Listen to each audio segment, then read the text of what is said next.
Florida, Dade County, 305. Yeah.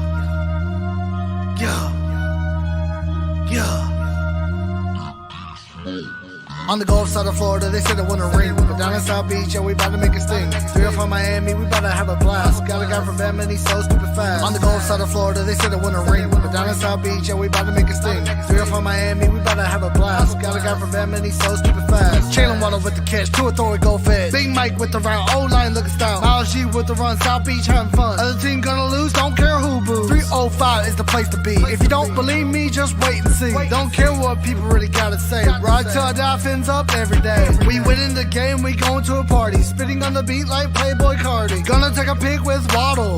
Now to celebrate with a bottle. Dolphins about to win the dang ring. Ground and shine, bling bling.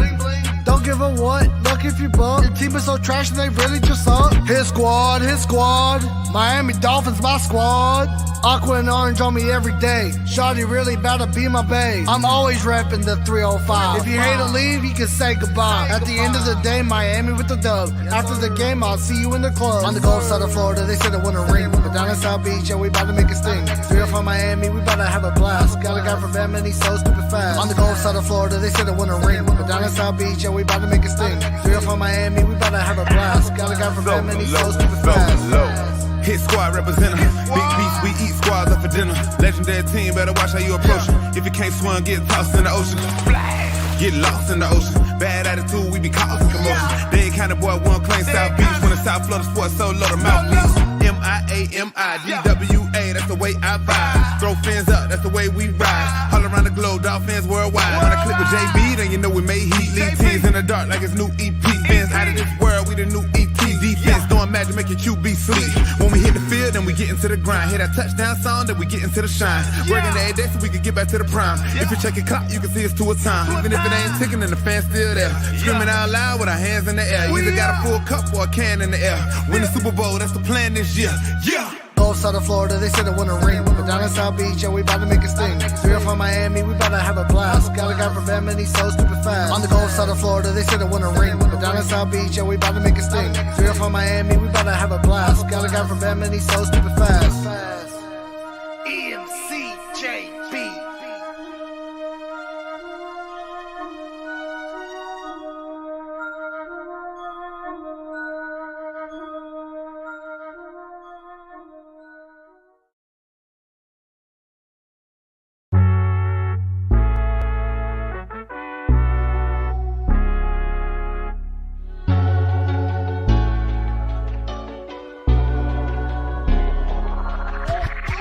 Know the whole city rising. A little early, it's a bit surprising. Business moves, now we enterprising. Switch it up, now we improvising. Go to get in the winter column. Whole squad been trained to go. Fins for life, we throw the foe. Singing this just to welcome bro. Two a time, two a time. Time to grind, time to shine. Two a time, two a time. Two a time, two a time. Two a time, two a time. Time to grind, time to shine. Two a time, two a time. Two a time, two a time. My intuition told me this. To trust the coach, he holds a gift. He knowin' when to go with fits. So he knowin' when to switch. This year we got the golden pick. Time to see what that pick bout. Bad vibes get sent out. Only fans up in this house. We been waiting, yeah, we been patient. Now it's time to cash out, no discount. Super Bowl, yeah, we en route. I don't know when, but it's close. I don't wanna overhype, but I just know I like it. So excited, league gon' notice now. You should notarize it. They say tour from that rock. Shout out to Samoa and Islands. Time to lay the smack down. You think he Dwayne Johnson? Time to be the people's champ. Hit him with the people's elbows. Stick together like it's Velcro. You think you could stop us? Hell no. All day I dream about sports. I think I need some Chateau custom with some Dolphins colors. Just to let them know we here. Yeah. I know the whole city rising. A little early, it's a bit surprising. Business moves, now we enterprising. Switch it up, now we improvising. Go to get in the winter column. Whole squad been trained to go. Fins for life, we throw the foe. Singing this just to welcome bro. Two a time, two a time. Time to grind, time to shine. Two a time, two a time. Two a time, two a time. Two a time, two a time. Time to grind, time to shine. Two a time, two a time. Two a time, two a time. Two a time, two a time. Really hope he the man. Hope we found us a gem. Like the Heat found Bam. Wanna take time to thank Fitz, cause he put on a show. But the young man up, and the whole city know. Time to catch all the blessings. Cash out on investments. Ball out, don't choke. Fins want all the smoke.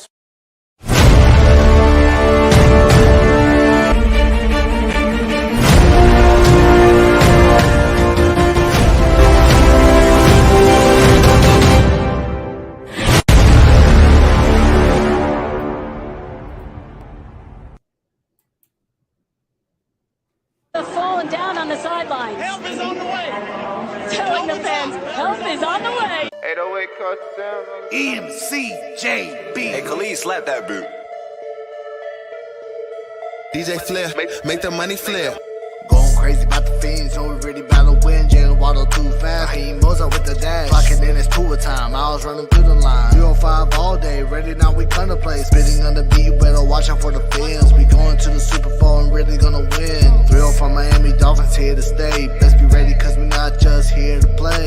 Cheater with the catch, do it, throw it, go fetch. Big Mike with the route, old line looking stout. Aqua orange all day, 305 every day. Fins up, have a blast, defense, make them crash. Two with the ball, wide receiver gonna catch it. Jalen with the touchdown, Waddle with it. Baker with the hit stick, like he had a mod. Byron next, you know they both clamp yards. Fins up. Fins up.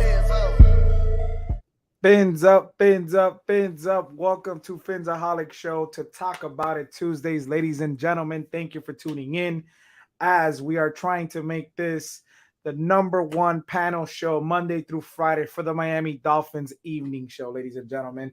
It is a panel show. We talk about it. We bring the fans. Like I said, I'm a fan myself. We talk about it. And the topic for Tuesdays is Talk About It Tuesdays. So normally we bring in people from the panel. You bring out the topic. First person to bring out a topic, we start talking about that. We share opinions and we keep moving. We keep it moving with the topics. Now, I am going to talk a little bit about the roster cuts today. Obviously I was on different channels today. We're on Stevens, we're on Larry's, we're on Twitter throughout the day. Those of you who have seen me today saw how frustrated I was with the cuts today. At the end of the day, it's not about falling in love with specific players, but the whole Byron Jones thing, it was my biggest fear. And it came to fruition. Byron Jones being placed on the PUP list, meaning he won't be available till week 5, I believe, against the Jets. That is very, very concerning to me. I'm not saying that the season's lost, but it's very concerning to me. We're in the belief that Dolphins are going to pick somebody up in the next couple of days, or they believe in crossing or Noah to step up.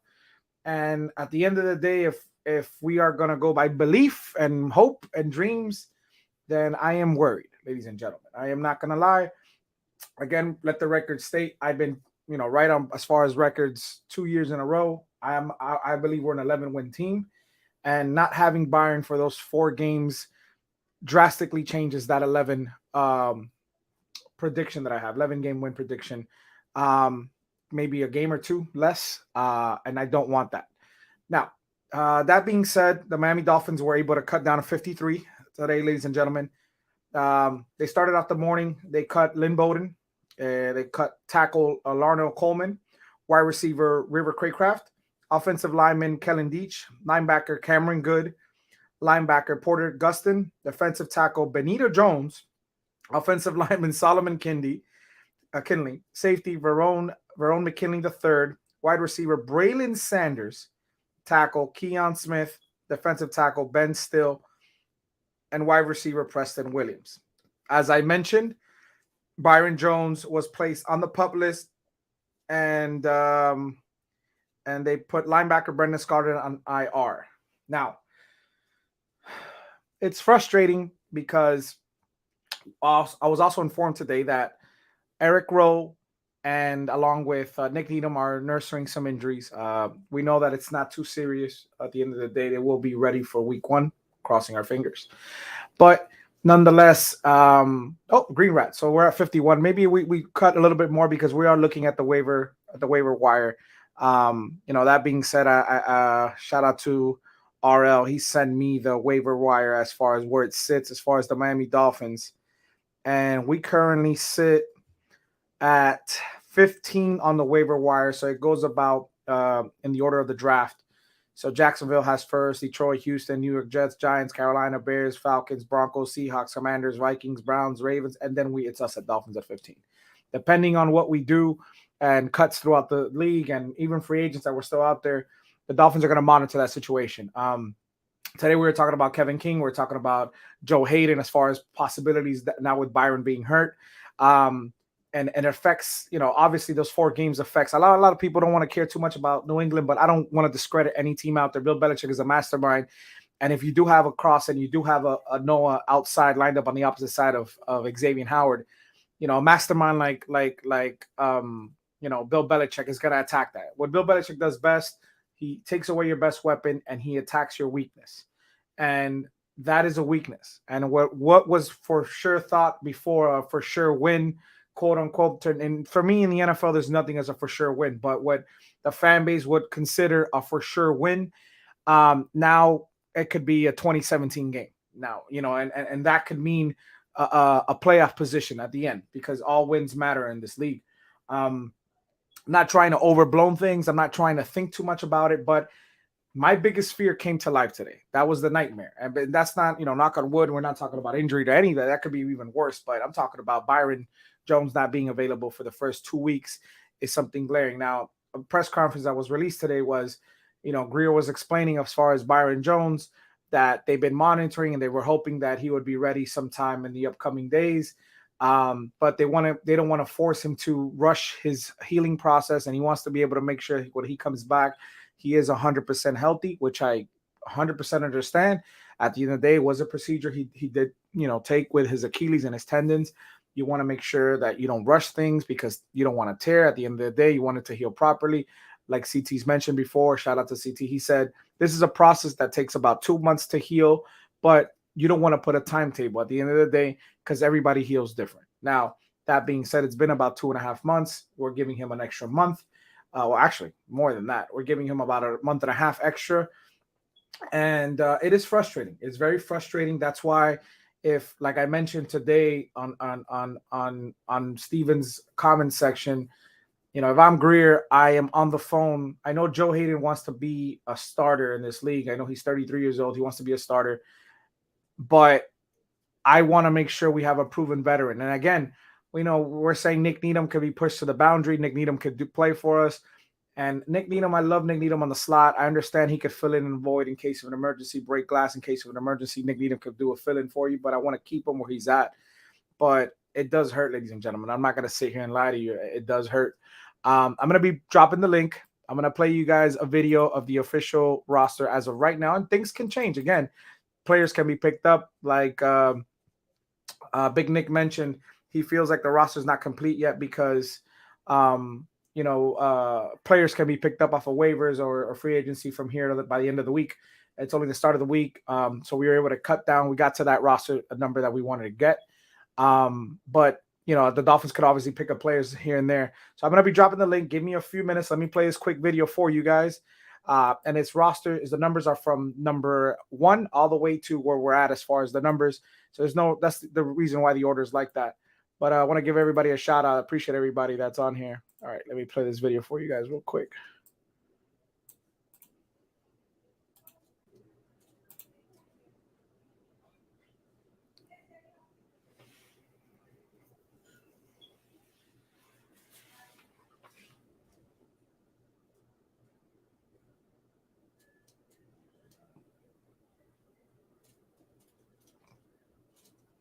It's your boy Skyler, Eric Rowe, Elijah Campbell stepping up, Xavier Howard, Salvin Ahmed, Keon Crossan, Brandon Jones, Alec Ingold, Raheem Morster, Miles Gaskin, Cater Kahu, Nick Needham, Clayton Fedulum, Andrew Van Ginkel, Blake Ferguson, Duke Riley, Tanner Connor, Sam McGuavin, Channing Tindall, Landon Roberts, Jerome Baker, Connor Williams, Michael Dieter, Robert Jones, Robert Hunt, Teron Armstead, Austin Jackson, Liam Eichenberg, Greg Little, John Jenkins, Derm Smythe, Stephen Carter, Hunter Long, Eric Uzukama, Mike Gesicki, Emmanuel Ogba, Zach Zeiler, Trey Flowers, Christian Wilkins, Raekwon Davis. Those are your Miami Dolphins, ladies and gentlemen. Those are your Miami Dolphins. I'm not going to lie. Was very frustrated. I got guys in the background. Appreciate you guys. I was frustrated. I mean, you know, throughout the day, I've been expressing how I felt about the whole cuts and stuff today.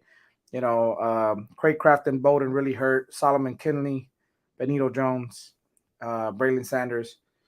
This all hurt. I'm not going to lie. But let's talk about it. I'm going to bring you all in, and then we're gonna get into the topic. First person to bring out the topic, we'll get to it. Everybody, let's welcome Shake Money, Ali, Lewis, CT, and Iceman. What's going on, guys? Oh my God, this Craycraft thing really hurts me, man. It really does. In fact, it hurts more than Bowden because Bowden didn't really. No offense to him, but he didn't really show me like a lot during the preseason, except for the last game, in my opinion. And Craycraft showed up in all 3 games. That's why I'm like, what the hell? You know what I mean? Yep. But then again, some of these moves that that you've seen here, I kind of see another big move outside of the team coming. Maybe it is a replacement or a Band-Aid for Byron Jones. That's a very big possibility. You know what I mean? I wouldn't put it past them. Let's all welcome Bleezy as well. Bleezy 38. What's going on, Bleezy? What's good, Yo, what's up, everybody? I concur with Ali, man. Craycraft's hurt, but some of these moves, and I get it. I mean, they got to do the best they can, but some of these just left me scratching my head going, what in the fuck are these guys doing? For example, keeping Tanner Connor on the fucking roster just to turn around and put him on IR, which is essentially what they're going to do. And it's like, just how do we know that though? I don't necessarily agree with that, and I'll tell you why. So I don't really think that Tanner Connor's injured. You know, the Dolphins have been known to put a brace on somebody it's all for optics. Because here's the deal. We all know that Gesicki is in the room, and Gesicki is not the best of blocker, and maybe he didn't show up enough of that blocking that we need him to. And what's going to happen? Guess what? We only got 5 wide receivers on this team. Gesicki is your 6th wide receiver. Yeah. Now you need a tight end. That's why you did it that way. Ali, I understand that part of it, but what I have the issue with there though is, so if their original intent was to play him having an injury, for them to turn around and then not put him on IR, that within itself says, okay, you're shooting yourself in the foot, or you're making yourself look stupid. That's what I'm getting at, is if that was your intent, that was your goal, then why even try to fake him having an injury to begin with? That you get what I'm saying, Ali? I guess you're kind of right. I mean, maybe they were thinking about what they wanted to do with him, because some of these players, we can't keep everybody on the practice squad. It's not going to happen. You know what I mean? Just like if Skylar was put, cut to be on the practice squad, he would never even make it. He would probably be one of the first 5 picks. Even Chris Greer today said that other teams were calling him, and they even told him, if you let Skylar go, you're the dumbest person in the world. You know what I mean? That's what they're saying. And this is the reality of it. Not only did we have to figure out a way to keep 3 QBs, we also have to figure out, the secondary, the defensive back room, because of Byron Jones issue. I'm vibing with that one, Ali. I ain't gonna lie with you. I hear you. Go ahead. No, I'm sorry, but no. So I want to point on this real quick. The fact that they said he was going to be back in fucking July, okay? And I'm going to curse here because I am so fucking tired of this Dolphins medical staff. It's driving me fucking up the wall. I'm sorry, you say he's going to be back in July. Now we're putting him on IR for 4 weeks. So now you're telling me that essentially your initial diagnosis was 3 months off in his recovery time? I find that extremely hard to believe, that either number one, you flat out lied to us in the beginning, they definitely or that you're that incompetent that a simplified rehab schedule has been thrown off by 3 months, unless again, he's had a significant setback. Hey, let's also not forget that, Byron Jones is also guilty in this whole scenario, right? We all know what he did during the offseason. So, I mean, this is just as much his fault than their fault. I'm just saying, as far as being that far off, or at least if you're unsure, don't go put information out there to begin with. Don't go say, hey, he's had this minor surgery to repair some lingering stuff. He'll be back in July. But let's also be real. Had it not been for Trill Williams going down and some of the other injuries, this wouldn't have been so bad. Trill Williams in this room, it's not bad at all. To be honest, losing Trill hurt. Harriet Clemens said, "Amazing how you say Chris Greer said something he didn't." So I heard the audio clip on Twitter today, and it clearly sounded like it was Greer to me. And he was talking about the whole injury that they want to give him time. That's exactly what they said. Like, am I wrong? I think he might be talking about what I said about being in the business of being stupid or something. I actually have video and audio that was said, so I don't know what he's talking about. I thought they were talking about the Greer thing I said about yeah, because somebody put it on. Somebody even put it on Twitter. They clipped it. Let me see if I can find that. Ali, you mentioned something about the receiving group with 5. I was actually shocked. Look at the linebacker depth. Holy crap, that's a lot. How many? What's crazy though? If they plan on using Gesicki as a wide receiver, why in training camp have him in line all the time? You know what I mean? Why use him primarily as an inline blocker if you're gonna use him as receiver as well? It's mind-boggling. I'm not gonna lie. It's mind-boggling. That's why I heard Larry brought that up earlier, and he kind of said it looked maybe he couldn't cut it. They're like scratching. He can't do it. I don't know. Lewis, how you feel about everything? I wanted to bring something up because I feel like all y'all, Batman. I feel there was a couple guys that we either didn't keep on the roster or still on the roster. Everybody's already mentioned them.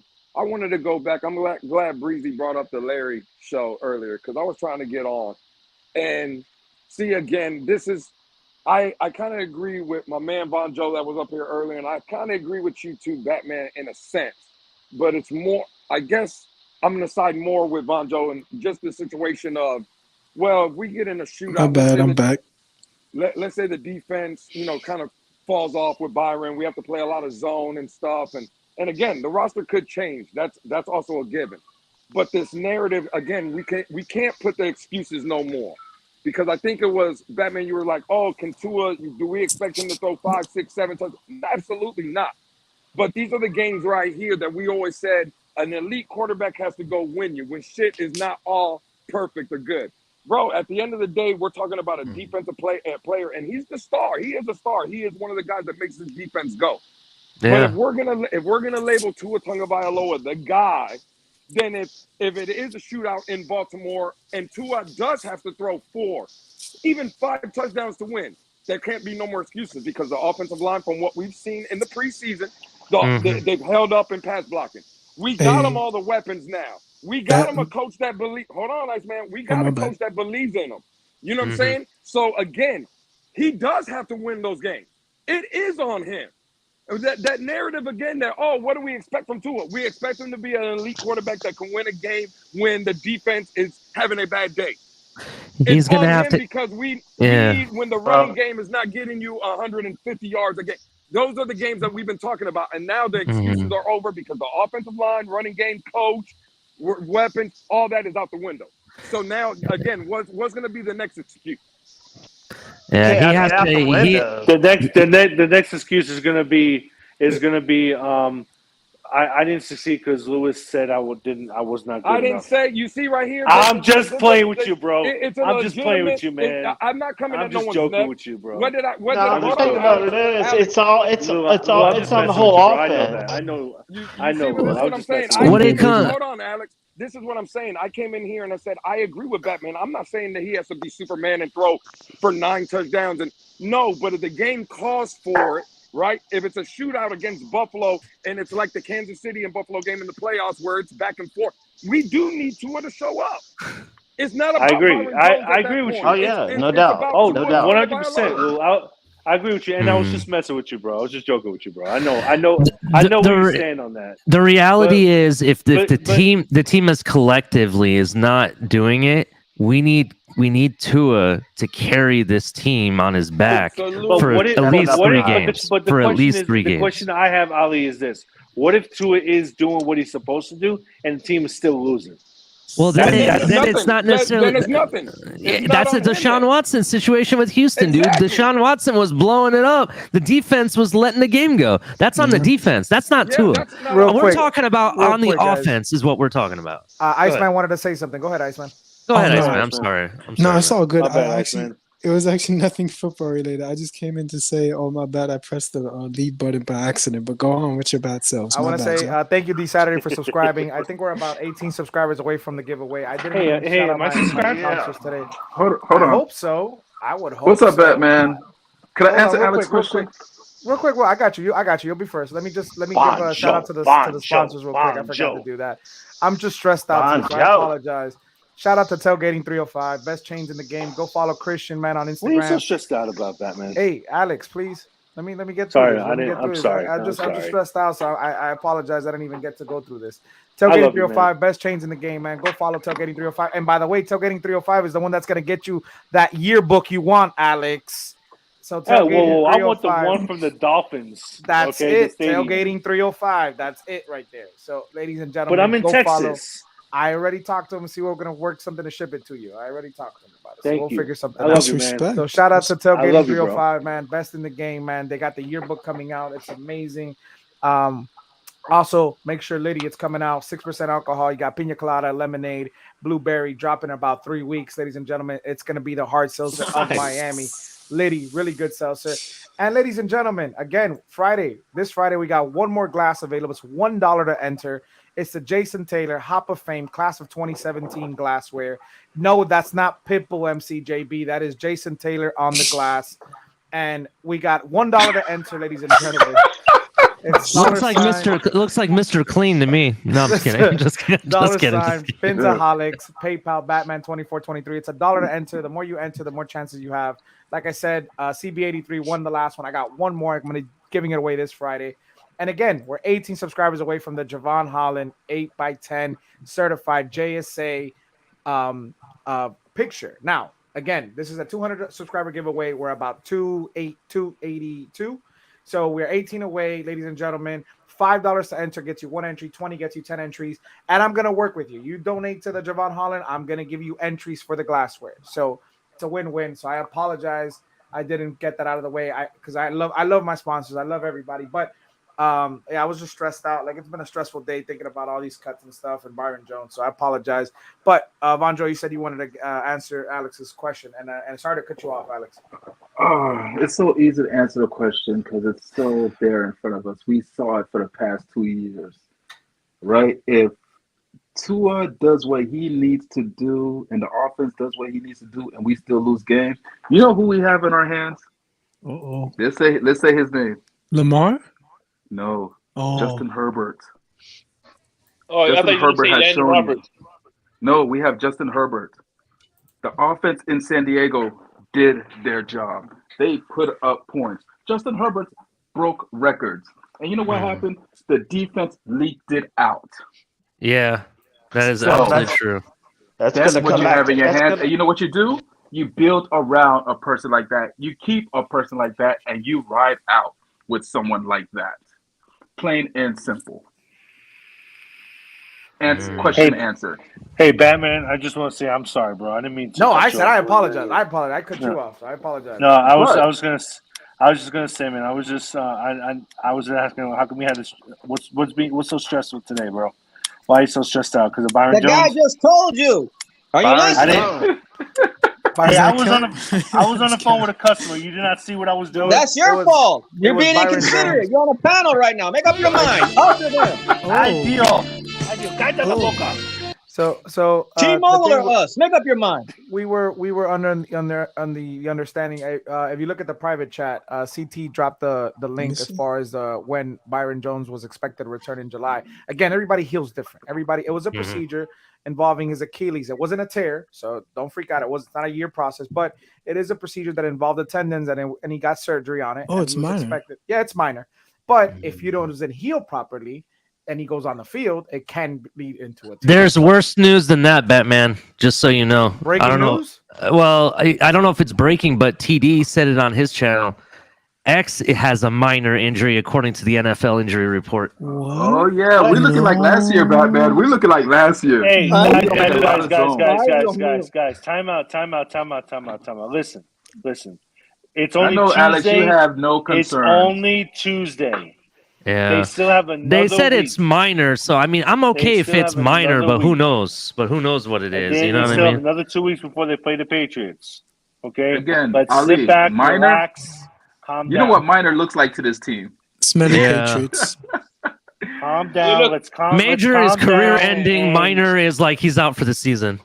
Hey, let me tell you something. The Dolphins downplayed this Byron Jones injury, in my opinion. The Dolphins really did downplay this. I agree, and it's really frustrating that they did, because they led us to all believe that it was not that serious. Why didn't they make a backup plan then? I don't know. Because I don't know. That's a good question. Well, here you go. I got a theory. Was Mackenzie I have a Alexander, and then he got I have a hurt. theory. We could still move Gesicki and pick up a corner in a trade. That's definitely a possibility here. Who's the corner? Yeah. Well, that's corner, not for that's for us to speculate. I can't really tell you who that is, but that is an option, though. Because Ali, I'm gonna let you know if the corner is gonna come from the NFC, because nobody in their right minds is gonna drop a top tier corner. Think about, but think in the AFC. But here's the thing: I didn't say it had to be a top corner. Maybe it's a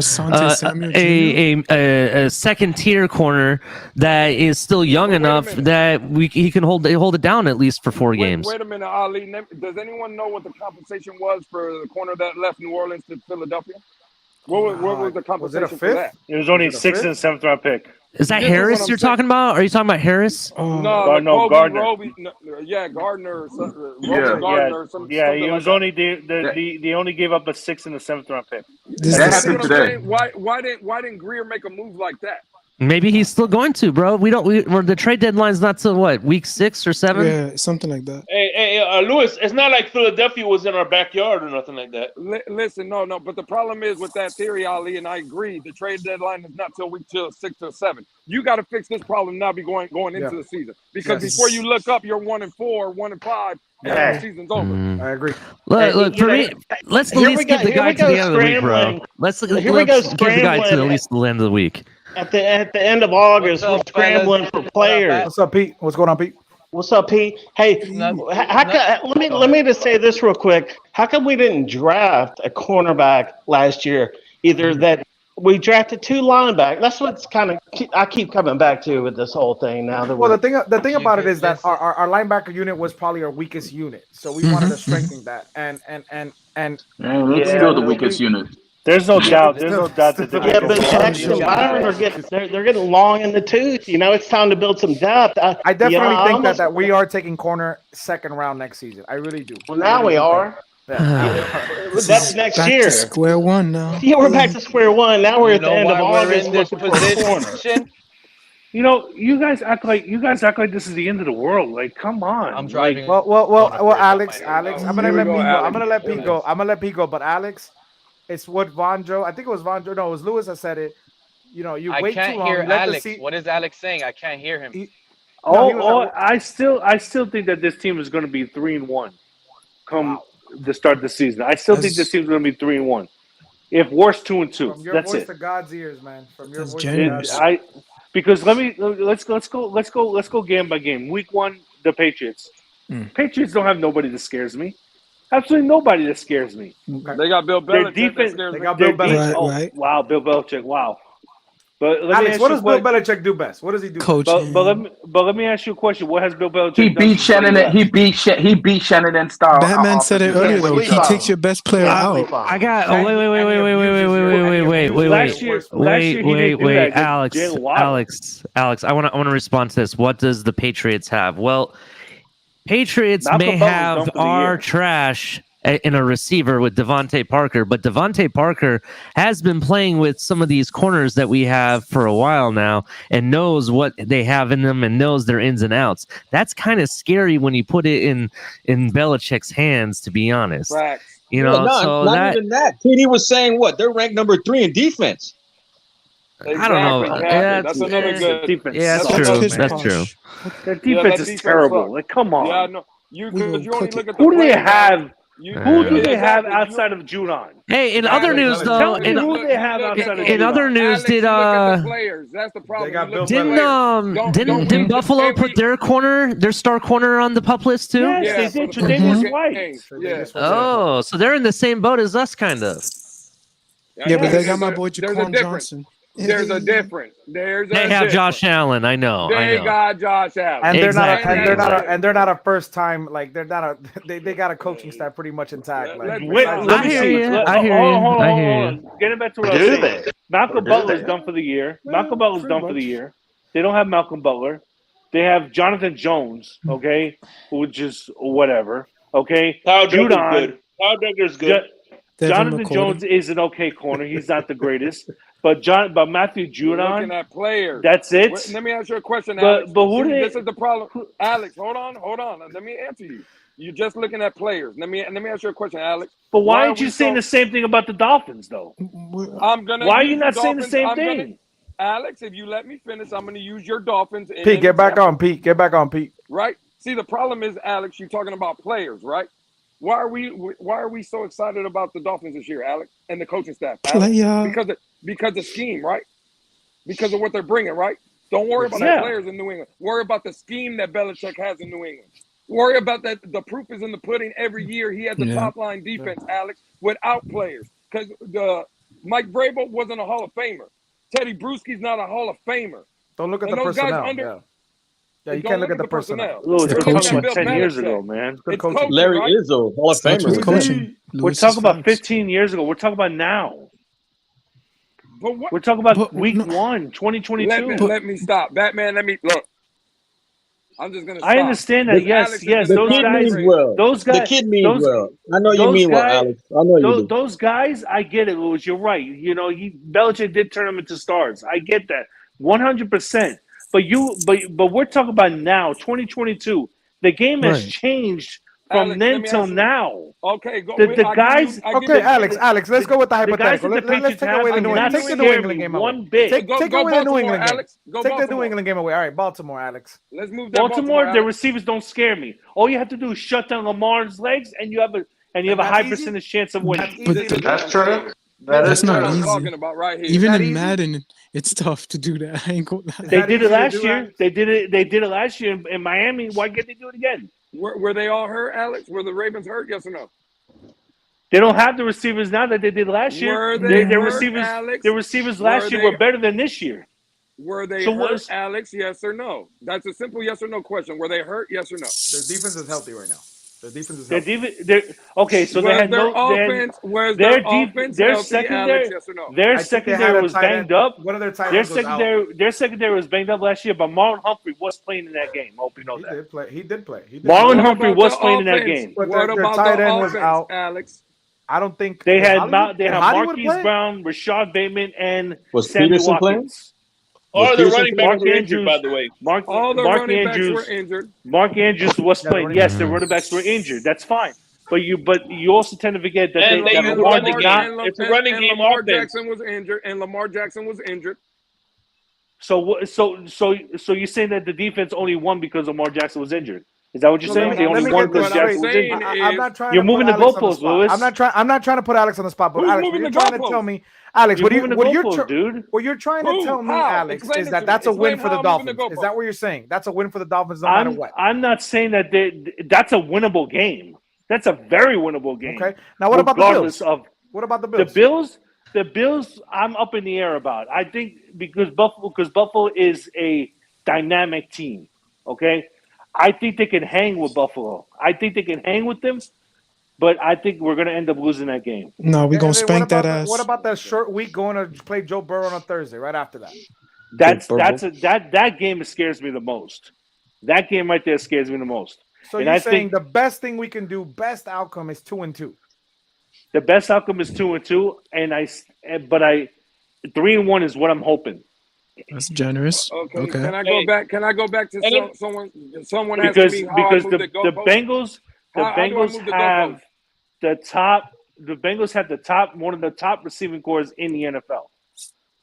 And T. Higgins, Jamar Chase, and Tyler Boyd. So their receivers blow out half of the league. I agree with you. I agree, but let's give everybody a chance. So, Louis, I'm sorry. Go ahead. Address the goalpost thing, and then Pete. I know Pete's been trying to get in a word. So, what's up, Pete? And then go ahead, Louis. Louis, go right now. No, I just want to. Alex was talking, and someone on the panel said I was moving the goalpost. I just don't know where I was moving the goalpost at. No, that was Alex. No, you weren't. No, that was me that said that because because the reason why I said that is because never mind then. The reason why I said that, Louis. I have a quick question. I have a quick question, real quick. Let me just add one real quick question. Let me ask you: do you think they cut Cameron Good because of we signed the guy from Detroit, No, because Trey Flowers was brought in because of AVG situation. We don't know if he's going to be back. They're going to be on limited snaps, though. I mean, we need an every down back. I mean, linebacker. Yeah, I don't like this though, man. We need like fresh. It's going to be your Super Bowl depth. Hey, no, I'm tripping. Or maybe Melvin Ingram might probably be limited snaps too. That's what I'm saying. So if Flowers didn't sign, we probably would have still have Cameron Good. I think Cameron Good would have still been on this team. Yes. But I was rooting for Vaughn. Go ahead, Pete. Can you hear us? Yeah, I hear you guys a little bit mostly. I'm gonna just say this: the little Trey Flowers and the Ingram signing to me are more due to the fact that this team knew Byron Jones was gonna be out at the toughest stretch of our season. And they know we need a big pass rush from these guys. They have to. They need it. But here's the other thing that I'm having. Batman, let me talk to you one-on-one for a second. If I call you and I ask you, hey, Batman, what are you doing with Skyler? What are you thinking about doing with him? And you give me an answer and say, I'm not sure. And I respond and tell you, you must be stupid if you're thinking about cutting that guy. This is what I'm trying to explain to people. Don't let the media fool you. Greer is screwing us left and right, that to the point where this guy thought about cutting Skyler. He had to get help from a different GM to tell him that he would be First of all, Pete, if he do that. Pete, he never admitted to cutting Skyler. And first of all, no, Pete, hold on. I'm the biggest Skyler fan here, so I'm going to tell you right now that didn't happen. What he may have done is say, I'm not sure, because what if a team comes by and offers you a trade deal that you can't refuse? Who's going to say no to that if you can't refuse it? Imagine right now, someone offers you 2 first-round picks. It won't happen, but let's say they did. Would you take it right now? I'm telling you, the pressure was on with Skyler.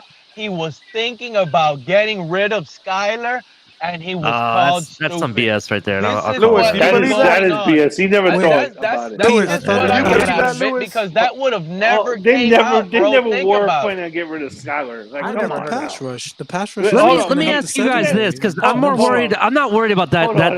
That's like. I have a quick. Hold on. Go ahead. I'm after Alex. I'm after Alex. Ali, you want to talk about how Greer is screwing us? I want you to take a look at the Raiders' first-round picks from the last, or their draft picks for the last couple of years. When Mike Mayock was the GM. Hold on, no, because Pete says that the Greer is screwing us left and right? The Raiders have a franchise quarterback. What does it matter if they gamble on different tackles? First of all, Derek Carr. Doesn't matter, Alex. We don't have a franchise quarterback, Alex. There's nothing you can say that can save you right now, dude. Greer is clueless. Mike Mayock did not draft Derek Carr. The guy who drafted Derek Carr is with Chris Greer right now. I hope you know that. Okay. So that's enough. You're talking about McKenzie, right? Reggie McKenzie. Yes, Reggie McKenzie. Yeah. Okay. Yeah. And let me just say this. You want to talk about that? The Raiders have whiffed on every single draft pick for the last couple of years. The Raiders. The last 4. So the Raiders. Look at the Raiders. They're making it to the playoffs. That's a fact. They Pete. Snuck in. They're making it to the. They're getting late round gems in Hunter Renfro and turning them into fantasy stars. Crosby as well. Come on, bro. They suck. He does have a legacy on running back. Hey, Alex. Let me tell you, Alex. This is how bad your take is. The Raiders were coachless last year and still did better than us. Made the playoffs. Yep. And they didn't even have a head coach. With our line, everybody, let's welcome Crypto. Let's welcome Crypto. They snuck into the playoffs. Hey, what's up, Batman? What's up, everybody? Hey, let me ask you guys a legit question here because the worry. What's the problem? Did Tua make the 50-man, 3-man roster? Is that what we're fighting over now? Pete would sit there and said Pete would rather have Mike Mayock than Chris Greer. Tyreek made the team. Tyreek made the team. I'm trying to figure out if Tua made this roster. I don't think Okay, Mike Mayock let's actually talk about this corner issue because I have some names that I want to name off and I want to see what you guys' opinion on this is. What do you guys think of Marcus Peters? I love him. What about him? Marcus Peters. What's going on? Okay, what do you guys think of Stephon Gilmore? Ooh, talk to me Marcus nice, Peters, but I that's think not gonna overrated. happen. I think What about Casey Hayward? I don't think Gilmore is overrated. You're telling me, guys, that I think they're an upgrade. Ali, you're naming Okay, no. Let me finish, and we don't Peter. have the capital. Pete, let me finish. First of all, Marcus Peters is on the last year of his contract, and then he's an unrestricted free agent, and he's only 29. My thing is, you have to get him and give him a big deal. You're not going to just get him and write out his last year. Not necessarily. My thing is we just need a Band-Aid for 4 games. And if Marcus Peters is an upgrade, then so be it. Then that's even more reason why we can let Byron go and maybe trade him by week 6. You know what I mean? Because here's the deal. Here's the deal. For me, we already know that Byron Jones is going to be not here next year, no matter what happens. Yeah, I agree with that, Ali. So why not why not trade him now? Maybe they'll take Byron Jones and a draft pick or 2 that we have. I'll do that. To take Marcus Peters. Swap. I won't even lie to you. It's an idea. Jones. Yeah, that's Byron via trade, he has to pass a physical. Because if I'm really going to play fantasy trade right now, the person I'm going to trade for is in Denver, and his dad is on our coaching staff. That's who I really want. That's who we should have drafted. He has to pass the physical, Ali. He has to pass it. He can't. Oh yeah, definitely. I understand, and that's probably why we put him on the pup. What about Gesicki? Gesicki, and that's why I think we kept Connor on the thing, because they probably are planning to move him. That's probably how we're going to fill one of these positions of needs that we have, which right now the glaring need is corner, and I really agree with that. So if we have to do that to move him to get a Peters, or he's with the Ravens, right? Or no, he's with the Ravens, or even Stephon Gilmore, I'll take him at this point. You know what I mean? Lamar gets another tight end set. Batman. Now you see why I say this Tyreek Hill trade that's trying to save Greer's career here screwed us apart now? Because in the heaviest wide receiver draft ever, we give up everything for Tyreek Hill. While we already have Waddle, and we could have simply just drafted a Jameson Williams and had running back depth in the draft, cornerback depth in the draft, and that's how you build the team, is through the draft. Our team isn't Super Bowl ready to just trade everything for Tyreek Hill with Tua. This is the issue that why I get mad at my team. But again, go ahead, guys. I just had to let that off my chest. And just so you know, Ali, let me say something quick. When you saying Stephon Gilmore, the one thing I like about that is his MVP year, Josh Boyer was his cornerbacks coach. That is actually true. And here's the thing about it. The only issue I have with Stephon Gilmore is his age. He's 31.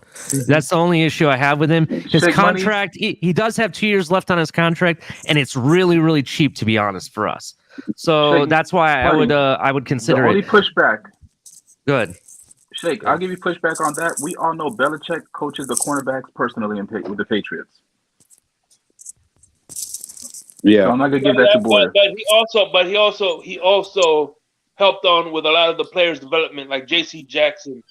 And sorry to cut again, any cornerback that come out of the Patriots, I give it all to Belichick. Because he's known to develop defense across the board. Patrick Chung. No, I apologize. Hold on. Let me see. Actually, what pick was it that we had? What pick that is the one that we sent Kansas City? 30, right? So no, 29. 29. So, Jameson Williams went 12, Pete. So how would we have been able to get Jameson Williams if he went 12? By trading up and doing what Detroit did, because Detroit moved up 20 slots to get him. No. Hold on, Pete. No, because Jameson Williams moved. Detroit moved up 20 slots to get him. Yeah, they moved up big time. They moved up big time, 20 slots. And how to do we get him. know? And how do we know he's gonna pan out 1,000% like Tyreek? How do we know? I just used his name, Batman, because he's my favorite receiver out of this draft. Out of this draft that just passed, that's my favorite #1 receiver. That's the only reason why I used his name. I'm just saying. I know that. I'm just saying. I like him and I used his name, but regardless, we got Eric Ezukama who's looking decent in the 4th round, right? We could have done good. We didn't need to give everything up for Tyreek Hill. We could have got corners, we could have got running backs, or we could have done it. Think about this. Our leading running back career has been in the league for 8 years, and he only had 1,600 rushing yards. Jonathan Taylor in 1 year has more than that, but this is the guy we're going to rely on? Like, let's be serious here. We need to contend, not pretend. Yeah, you got a good point there. I will say this, Tyreek. You got to build through the draft. Good teams, sustainable teams do build through the draft. Tyreek is worth every penny, man, and he's going to show you why. Pete, there's 27 years that we sucked, man. You were about to see something. You know what? Y'all going to see something. It's just crazy, man. I'm telling you, the dynamic of him is just that. But it better work out, Batman. Don't it'll blow up real quick. I agree to that. Yeah, he got to pan out this year. Yes, 100%. Yeah. You got your Paul Warfield. Yeah, because it was a deep draft, the receiver draft. It was pretty deep. Confidence. That's a subject that we were talking about today. Gatekeeper's talking about. Do we have confidence in our front line? As far as helping our corners and stuff. That's what you mean, right?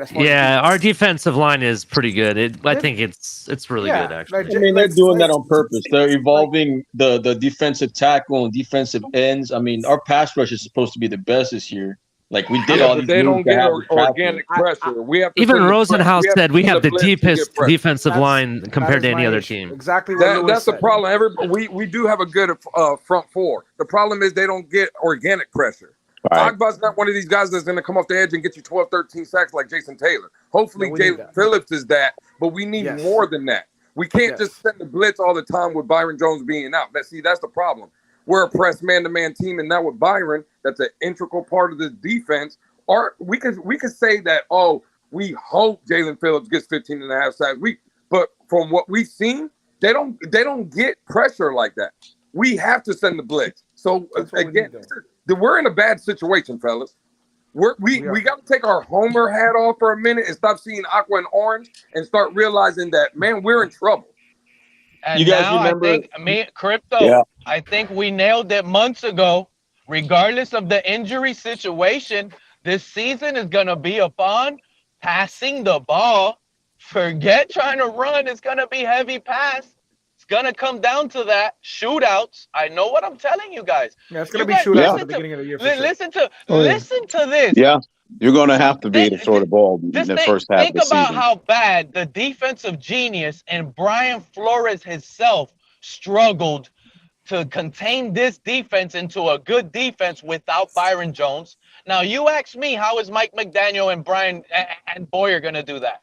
If the genius himself, Flores, couldn't figure it out. Yeah, we lost almost 7 games straight without Byron Jones in that lineup. That hurt last year. That hurt. Yeah, that was crucial. Now, yeah. Now we got to listen again the first 4.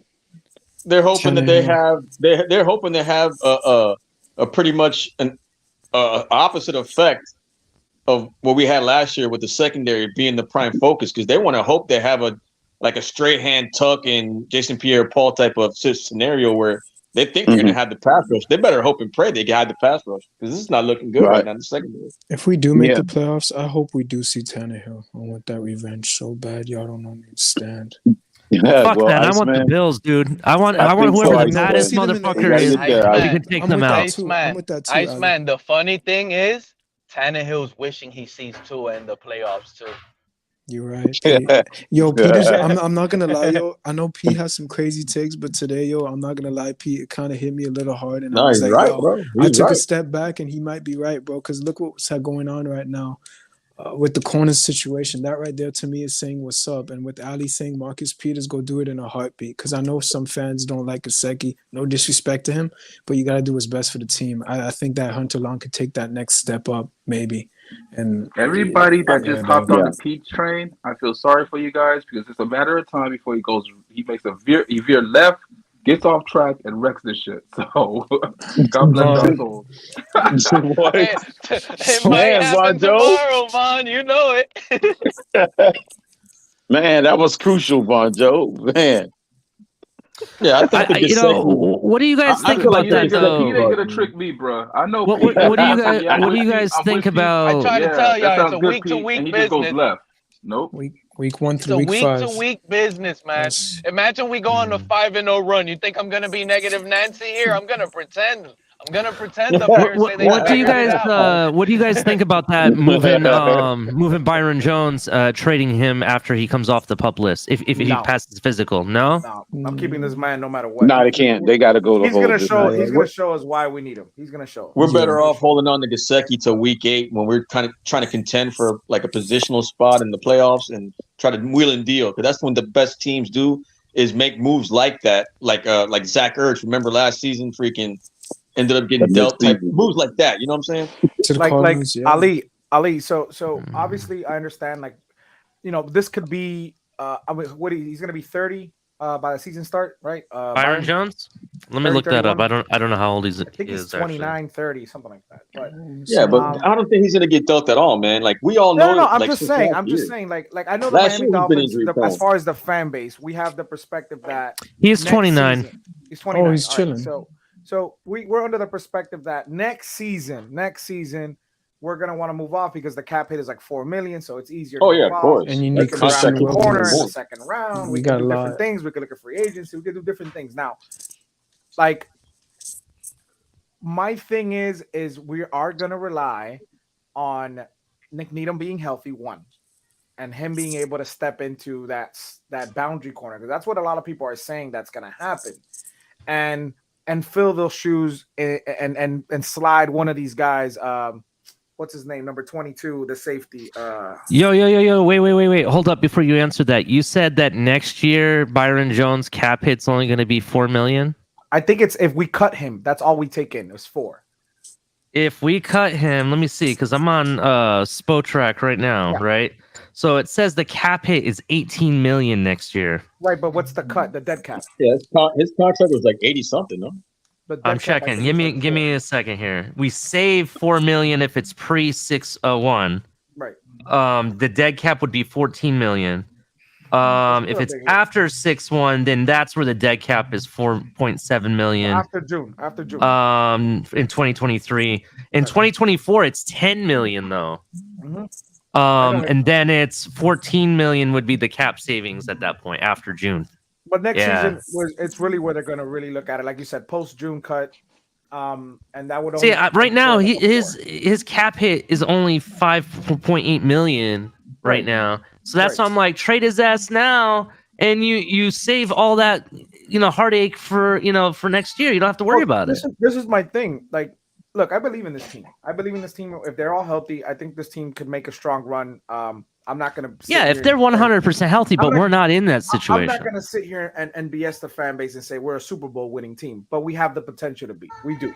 I think we're a few players away from being a legit Super Bowl contender, but we got to crawl before we can walk.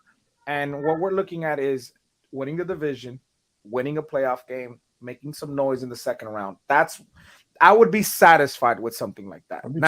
I would be satisfied as well. But my issue is that right now, with this glaring of a need, I don't see us even making the playoffs, bro. That's what I'm really worried about. It goes back to crypto's theory. You guys are doing the 7-year plan, and you're okay with it. No, I didn't say I'm okay with it. I'm trying to make a move to fix it. If we do that, I keep saying that. The problem is that you guys don't realize everybody's on the 7-year plan apparently. No. Once you go past this year, you're going deeper than corner. You know that, right? The what? This is going to be deeper than corner if you go past this year. You know that. But Cap, right now our glaring issue, it's not the offensive line. It ain't the quarterback. I understand that, but you know the issue and the narrative is not going to be nothing focused on what you guys are talking about if we don't make it this year. You know that. we got to make noise this year, but we're not going to put a band-aid and thinking we're gonna survive without Byron. We can't do that. I know. I'm just telling you what's going to happen. I know. The other thing we have to worry about, it's one thing if we start. No. Listen. There's one other thing we have to worry about here is the fact that it's one thing that if we lose games and we don't even make the playoffs, well, guess what? We don't have our own draft pick. We have to rely on whatever the 49ers do. So we better hope to God that they have a shitty season, because that's the only way we're going to get a decent enough draft pick to get somebody that's worth a damn. I'm praying that they have a Deshaun Watson type of season. That's what I want. 4 wins, that's it, and we could do whatever we want. That and there's a couple of corners. There's a couple corners in this draft that I would definitely take in the first round. No problem.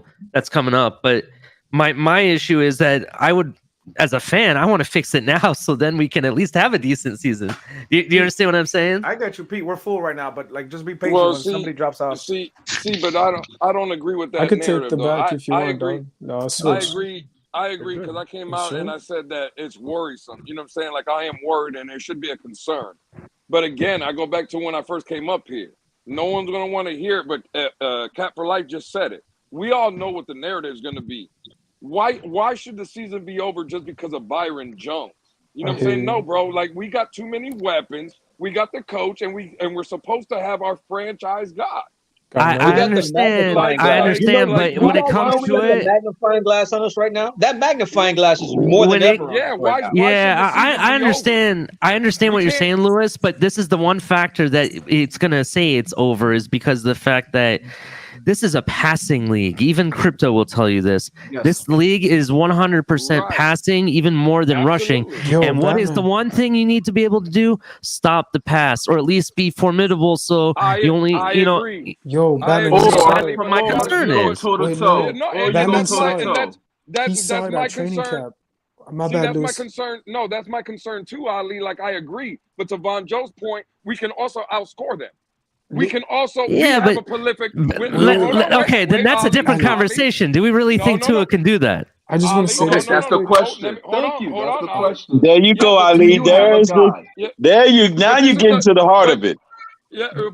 Can we compete and match them? Wait, but y'all forgetting one thing though. This is the problem. This is the problem with Ali's statement, right? Because he just said it's a passing league and stuff. And we got one of the most prolific, supposedly the prolific most offense and passing game in the league. Yo, Batman, remember we got 2 number 1 receivers and a franchise quarterback, and you're not telling me in the same passing league that we're talking about we can't outscore a team? What was that, Iceman? No. No, I'm sorry, Iceman. I'm just saying. No, you're good. Go ahead, and I got you. It can't be like that. Like, to Ali's point, I agree. He didn't say nothing wrong. This is a passing league. But, man, we can't have 2 number 1 receivers, a great coach that is going to scheme everybody open and say, oh, well, now we can't pass. We can't outscore on other teams. Nah, I can't. Because one injury is down. I get you. This is the argument that I had on Larry's. This is my thing. So, like, what we're trying to say, and you're both right. Ali's right. This is the NFL where you need to have a good structure in the cornerback position. You do, because it is a passing league. That we're moving away from the running and stuff like that. But in order for us to, like, if we decide to go into the season with our current roster and our current cornerback situation, then the only answer we have is a shootout. And that means Tua scoring 5-6 touchdowns a game. Batman, you were at training camp and you saw it for yourself. Do you remember when we recall, dog? We are talking about the corners right now, and guess who went against Tyreek Hill and got destroyed left and right? Noah. I kept saying to myself, wait a second, why are you covering the best of the best? Wait a second, if you cover the best and you get burnt, maybe, just maybe, when come week 1, when you get that opportunity, kid, will you destroy that person that you're going against? Because you guarded Tyreek Hill this whole training camp. And he destroyed you, my son. So after that, maybe that got you to the point that improved your game to step it up even No, that's better. a cool story, Iceman, but we saw his ass getting beat goddamn all preseason. He turned around. Literally, I came out and everybody wanted to dog me. Everybody wanted to dog me because I made the point that, he had 1 fucking pass breakup, but yet in the first game, he got beaten 9 fucking times. The second game, he got beat 5 fucking times. And in the last game, he got roasted 3 fucking times. But everybody wants to talk about his 1 fucking pass breakup. Come on, y'all. Let's be serious. Let's be serious. I think he might. CT, did you say 9 9-5-3 sounds like he's trending in the right direction. Oh, you know what I'm going to hear? I'm going to hear this week. The What you narrative got to is remember is he played less and less. He played less in the second and third games because we had other guys out there playing in the second and third game. He played the entire first game. He did. I got a feeling, man, we're going to hear nothing but Agba's He played name. a lot in that We're last gonna hear game too. Zach Can't nobody Tyler's play. name. We're going to hear Wilkins' name. We're going to hear a lot of these guys being hyped up this week. I got a feeling for some reason. Now you're right. Real quick, I just want to end that. But you're right. Crypto. However, we had Kahoo playing much more, and we also had Crossman playing much more in that third game than they played in that first game, which is good. Let me ask you guys a question, okay. Luch and Jackpot. So we're not asking for one game, but if Tua is able to give you 5-6 touchdowns in 2 out of these 4 games, would you take like the pressure off of him as far as what you feel, or you want to see more? We already answered that, Batman. Again, see, this is the problem. If he's in a shootout and the game ends 38-35 and he thrown 4 touchdowns, I don't need 5. If he threw 2 and got us down to the 3 and we ran the other 2, it doesn't matter how you get there. I'm just saying you're the one that has to lead us. You see what I'm saying? Whether you win it or lose it. It can't be where our defense is just trash, right? We're just falling apart by the seams, and Tua's in the offense is scoring 17 points, 20 points. Because then fuck that. Then what did we get Tyreek for? Cedric Wilson for? A coach that believes in you? But if Tua's putting up 35, or the offense that Tua is leading puts up 35 and you lose 38-35, I'm going to be the first one out here saying, God damn it, this is my franchise quarterback because I feel like he can go win those kind of games. That's the problem. But it can't be a 38-20 game. And then we say, well, it was because of the corner and it was because the offensive line. No. Like, eventually the excuses have to fucking stop. Eventually you're going to have to win a couple games or at least put us in the chance to win those games. And again, it's not about corners or offensive linemen. It's going to be about the kid that has the number 1 on his jersey. Period. Whether it hurts people's feelings or not. I'm tired of seeing Jason Sanders. I like the guy, but I don't like him that much. Yeah, exactly. But here's he needs to be kicking extra points, Cap. This is where, he needs to be kicking extra points. But irregardless of how Tua plays, what I'm concerned about, and just like Batman and brought up earlier, and my concern with the Byron thing, if we don't go get somebody else, last year we can all agree that we played a shit ton of zone the first half of that season, and our defense did not look very good. And then we started to play the man, and whether it was, Flo took over play calling or whatever happened there, my whole thing is, bro, if we come out and we're forced to play more zone because of not having Byron, I'm afraid it's going to look like crap. Yeah, but the problem is, CT, you're not going to find a corner that gives you what Byron does anyway. So even if we upgrade even a little bit, which I agree with, I do believe we should go get a corner that can help us, right? But he's not going to, whoever we bring in here it's not going to like, we got X and Byron and we're the game plan is set. That's not what it's going to be. No, you're right. I agree. Yeah, we just need him to be serviceable. Somebody like a Joe Hayden, where again for 4 games, he absolutely can play enough. Man, Joe Hayden can at his age for 4 games to get us through that 4-game spot. That's all. Somebody that's serviceable. My StreamYard, I don't know if anybody's backstage because I only have 10, so I won't know unless Pete says that he wants to come on. I won't know for sure. Yeah, I'm gonna get off right now. I just want to say this real quick. I'm gonna get off right now. I don't want you guys to get off. I don't want you guys to get off. I want to keep. No, I gotta go real quick though. Listen, as far as this, what Larry was talking about, I think it was yesterday, man. This explains why I'm at work anyway. I'm gonna fall off. Okay. All right, Manjo. Appreciate you. They were talking about how who was it? Raekwon Davis was playing more snaps than ever the last preseason game. Oh yeah. You don't think this is trying to prepare him for like what's gonna come? I get you. I get you. I don't know, because I think in all honesty, I think they want to keep Zyler and John Jenkins as that rotation guy, and they want Christian Wilkins and Raekwon to be the ones to carry the heavy load. I just think they're trying to gear Raekwon up for a heavier load. That's what I think so, man. I'm gonna catch up with you guys tomorrow, man. My battery about to die, man. Y'all be good, man. See you All tomorrow. right, Cap. Everybody's welcome. David, what's going on, David? All right, What's Cap. going on? The party has just started. Alex is making a sale over there. Alex looks like he's making a sale. Look at Alex. All right. All right.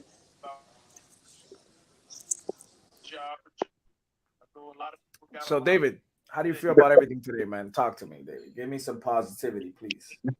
I'm a type dude that I like to wait into the first game and then see what happens, and then I'll make a decision. Hey, by the way, that's a good take, Alex, David. I admire your confidence in your quarterback by wearing his initials on your shirt. Oh, Alex. Yeah, my thing though, the only issue I have with that though, David, is I mean, and let's be flat out honest, and I know that it was just one play, but I'm gonna tell you this: Mac Jones threw into freaking 6-tuple coverage. Mac Jones is the noodle Jones. I mean, literally threw into. Hey, you know what, CT, you're right. Let me wait till the second game. You're right. Let me wait till the second game. Yeah, let's wait till game 2. Yeah. On another note, Duke Johnson got cut by the Bills today. Philip Lindsay got cut by the Colts, and Justin Coleman. Oh, Justin Coleman got cut by the Seahawks. Wait a minute. Wait a minute. Because hey, if we bring him in, we can let Needham. What happened? What did I miss? I had to step away for 1 second. By the Seahawks, and I was mad that we let him go. Justin Coleman got cut by the Seahawks. Coleman got cut, Ali, by Seattle. Huh. Okay. Because here, this is where I would think is, bro, we can bring Coleman back in, let him play the slot, and have Needham move out for a couple games. Because Needham has played outside for a couple games, and he can do it. He's not going to be all pro. He's not Byron Jones, but he may be able to at least hold it down. Yeah. The thing is, and then what I was trying to say earlier is that we kind of have to at least give Greer to the end of the week because, to be honest, there's a lot of different moves he could do at this point to cover this. You know what I mean? We could bring in Justin Coleman. We could, make the trade for Marcus Peters. You know what I mean? And he there's knows options. the scheme too. Justin Coleman knows Joe the scheme. Hayden. He knows the scheme. It won't be too bad of a or Joe Hayden if you really want to overspend. Johnson. But I would rather trade for Marcus Peters because he's super cheap right now. I mean, we just need a little bit of depth too, though. That corner. Yeah, that's where I'm more worried about, even if, and that's where I'm kind of against the Joe Hayden thing, because if he's going to be a locker room distraction about, I want to start, bro, you got to earn it. And if you want to out-earn, Byron when he comes back, then that's your business. But my whole thing is we're not paying Byron to sit on the fucking sideline behind Joe Hayden. I'm sorry, it's not happening. Yeah. So, at that point, it's somebody who's good enough that even after Byron comes back, we still have good depth. That's all. Mm-hmm. I'm not looking for a fucking superstar. I just want somebody who can hold this shit down for a few games. Gatekeeper, that was 2 years ago. We had that shootout against Kansas City. We did. But, people don't remember that because we lost. That's why. But That we was did close. have a shootout. It was close. I mean, I have to give credit. They almost pulled off an upset there, but I just, for me, I don't want to be in those shootout games. I want to freaking be dominant, dude. Like we had last week, yeah. I want to be able to be if I'm a player in the Miami Dolphins, I want to dominate so bad that I can go to our 50-yard line on our logo and look at the other team and just tell them to suck it. You know what I mean? That's what I want, dude. No joke. I don't want this. I don't want none of this crap where, well, you guys got lucky to beat them. I got people telling me we were lucky to beat the shit out of the Ravens, dude. Hey, they're saying it doesn't count. I'm gonna drop the link, Yancy. You gotta follow. That's my brother. I'm gonna drop the link and follow the link so you can jump on and tell us what you feel about this team, Yancy. So jump on this real quick and tell everybody. Is that your other brother? Yeah, he's from Orlando. I got to ask him the same question. Is this the soccer fans? Bro. He likes soccer. No, he's the gym rat of gym rat. Okay. He's the gym rat. Okay. All right. He'll put Von Joe to shame, and I love Von Joe. The one thing I don't want is we're up by 20 points or something like that. I'm drinking, having a good buzz, and all of a sudden my buzz goes away because they blew the lead. That's the typical. That's what I'm talking about. I I want to be I want to be dominant. I don't want no pity wins, dude. I want to fucking like destroy teams. It's gonna happen, Ali. I promise you. And I think that again, I think the way that as intense as freaking Mike McDaniel looks, bro, I think he's putting the foot on the throat, bro. I don't think he's any other way. Y'all do see this regular season, we saw right? how It we is took care of business against the Eagles. Now, I understand that's against what I'm second, saying. third, and fourth stringers. Someone brought it up. I can't remember who it was, but on somebody's show. But somebody asked the question, do you feel that we're running it up against you? Fuck no, we're not running it up. We're just taking care of business. That's all we're doing. Tell him, Exactly, and that's where I was saying. I don't think that he gave a shit. Because they're not used to the Ali. Those fans are not used to us running up the scoreboard like that. That's why when we do it, come week 1 to 5, that's gonna be the norm. I hope that's the norm. That's what everybody. Why is it okay? It's gonna be revenge. That 48-10 was the worst thing that could have happened to us. Why? Why? Yeah, because you want to know why, Ali? Because of the statements right there. Well, False. Look what we did against the what's it called. And again, you prefaced it by saying 2 3s and 4s, which I agree with. But were the Eagles game plan? Okay, I understand, but that's let's be real though, Lewis. The preseason never means anything. Let's be honest right there. But the truth behind it is that that's the type of wins I want, though. Those are the wins I want, because here's the deal. For years, for the past 35 years of my life as a Miami Dolphins fans, teams have been blowing us out of the water, and it's okay for them. Well, when is it okay for us to do the same for other teams? That's what's up. That's what I'm saying. Okay. It's always okay. That's not other teams' fault. That's our fault. No, it's not. It's not okay, Crypto, because I got people telling me it never happened. Like us beating the Ravens, and no, that's just a pity win because they had all these injuries. Arizona, it's a win. It don't matter if it's by 10 points, 20 points, 100, a mile. It doesn't matter. I agree, absolutely, 100%. Yeah, I agree. It still counts no matter what. Right, but that's what I'm saying. That's what I'm saying. Well, what I'm saying is, I think that it. Oh, my bad, Iceman. Go ahead. No. That was it. I just wanted to say, Ali wants to kick everyone's ass from week 1 through week 18. I'm with it, bro. I want revenge here. When I look at this roster, schedule, my bad. It's revenge. Go ahead, CT. Yeah, and one thing I want to say, when the Ravens blowed us out a few times, nobody gave a shit about that. So I don't care. We're gonna blow teams out now. Because when we get blown out, nobody cares. Shake Money's gonna know this reference. Shake Money's gonna know this reference. I want our team to be so dominant that they come out to Degeneration X theme music and tell everybody to fucking suck it. That's basically X on the 50-yard line, baby. That's what I want, and that's why I don't really care what Greer and McDaniel or the front office have to do to fix these problems. Go fix it. Go do it. The fans deserve it. Come on. And that's where I was saying, that's where I think finally we have someone that just doesn't give a fuck, because, bro, there were times there that even, again, we were blowing the shit out of the Eagles, and, bro, we could have sat there and ran the fucking ball. We could have just said, you know what, all right, we got this game in hand. Let's just run it out and let's go home. But you're not going to do that in the preseason. You're not going to do that in the preseason, CT. But, no, I understand that, but I'm saying the mentality of, even beyond that, still running your plays or whatever, but we were being super fucking aggressive with the play calling, to the fact that, bro, I don't think McDaniel he don't give a fuck, bro. He's like, let's fucking go. Let's keep going.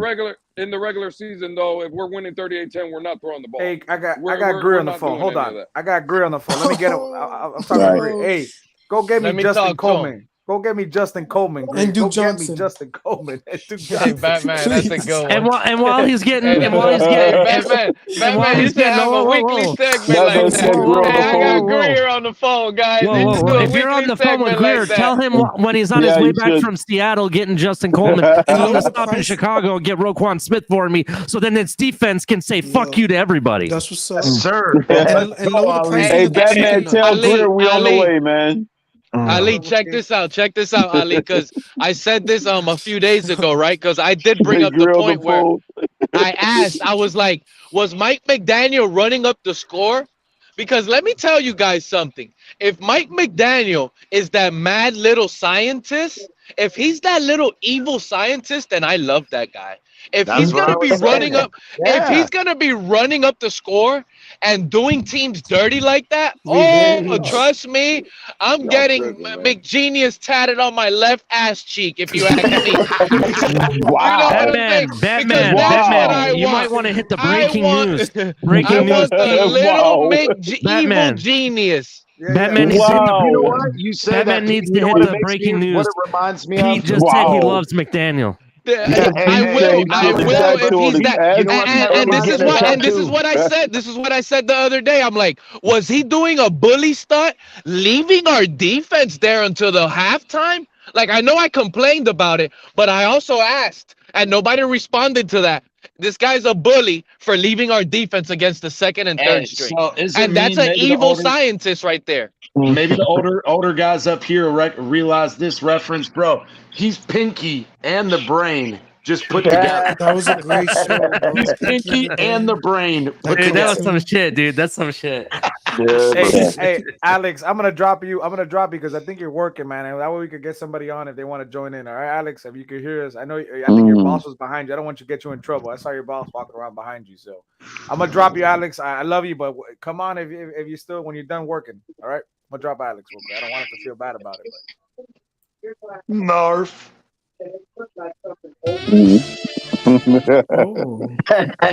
There you go. How about this one?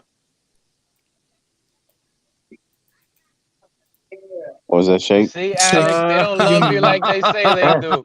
Your button is going crazy right now, Shake. The unmute thing, yeah. That's the whole point. That was the whole point. Can you hear me? I can hear you. I was gonna say. Oh, Degeneration X. Yeah, that's what I'm talking about. Yeah. That's my next sample. I'm gonna get that sample downloaded, bro. So that'll be my next one I put on my show. how do you get copyrights for all these things? How do you do that?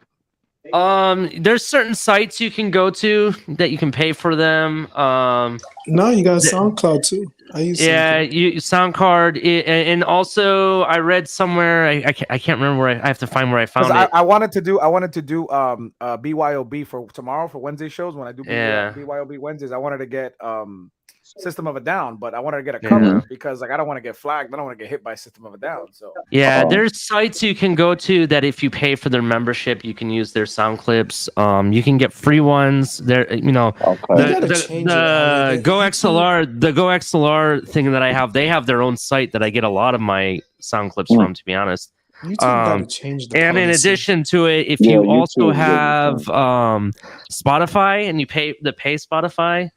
You are allowed. I think it's in their user premium? agreements. Yeah, I think you're allowed to play their music. I haven't done that in a while, but I've been told that if you have their premium, you can stream their music without any issues. Okay. You can. But how do they know is it being streamed through Spotify? Say what? How would they know if it's a Spotify stream versus somebody else stream? I don't know the ins and outs. I just know when my friend does Twitch streams, they have Spotify that plays in the background. Oh, but Twitch is a little bit more not chilling because on YouTube, for me, I would have to use like SoundCloud to not get copyrighted. Just even if I want to play a beat or something. So. Hey, but Crypto, can you hear me? Yeah. Hey, what's funny is I thought of you today when they did the McDaniels press conference because McDaniel said no good team said they had a problem of having too many quarterbacks. I know you've been saying that for a while. Right. Yeah, exactly. That Bill Belichick has never said after their Super Bowl loss to the Giants, we lost because we had 4 quarterbacks on the roster. Hey, and I know I'm paraphrasing what was also fucking hilarious is when everybody was asking Greer questions and Mike McDaniel's like, damn, he's a superstar of the interview. Where are my questions at? You know what I was surprised at today? That Kellen Mond got cut from the Vikings. I think that's an open opportunity to try to ship Teddy Bridgewater that way. Back to Vikings land? Okay.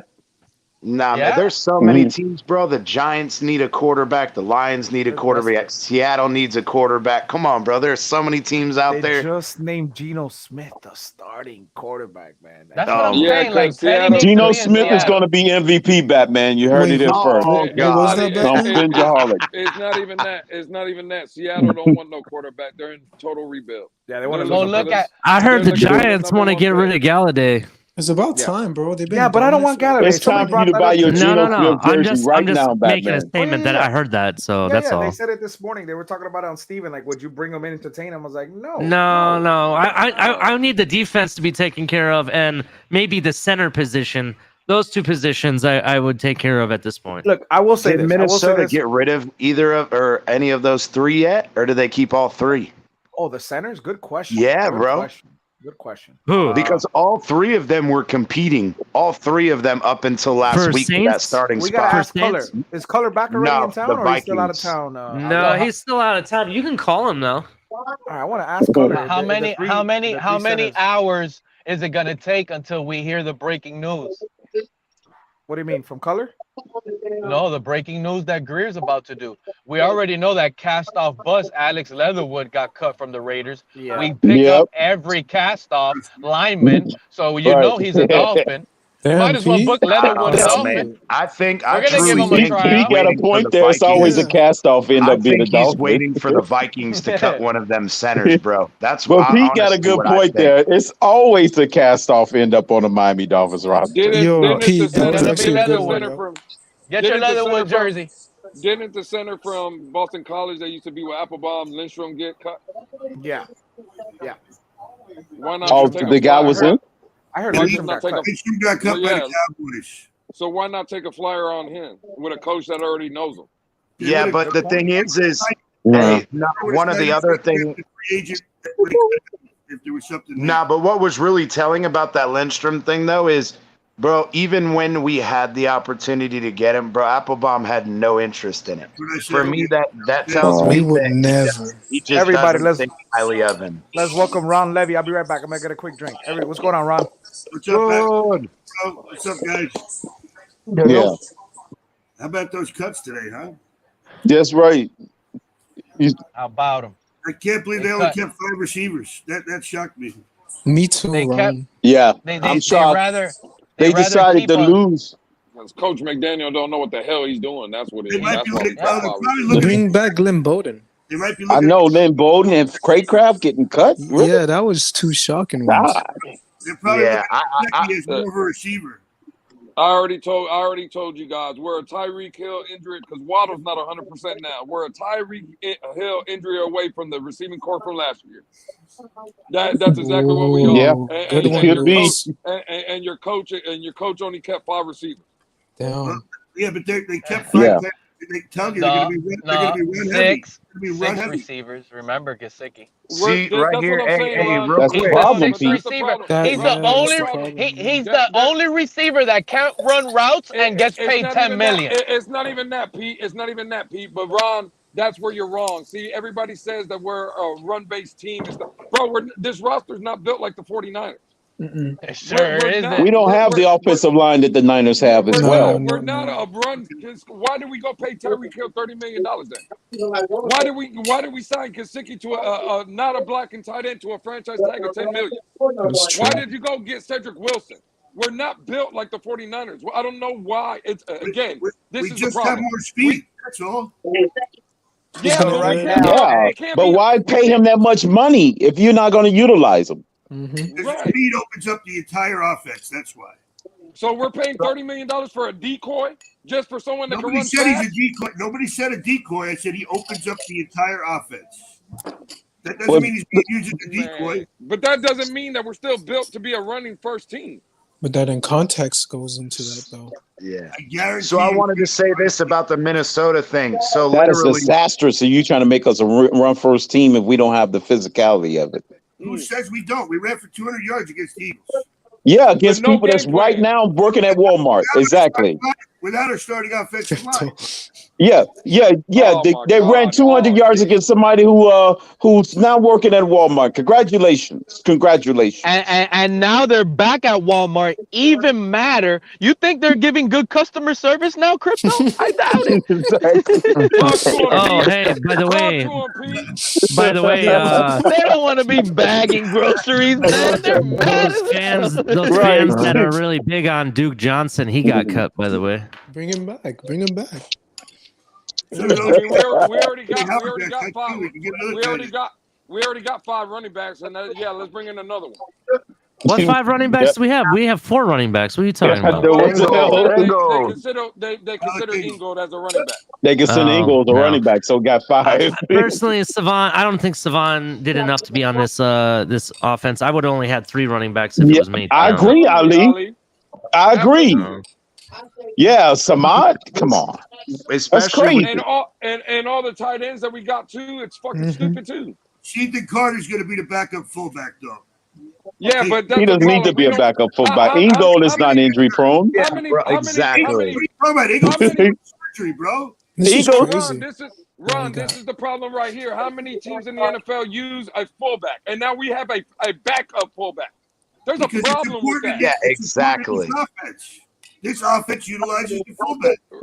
Yeah, but Ingold's good enough, and the running backs can fill that role.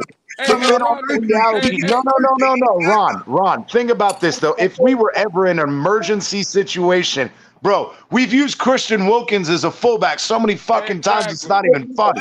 Yeah, why waste an entire roster spot on Ethan Carter, bro? I'm sorry.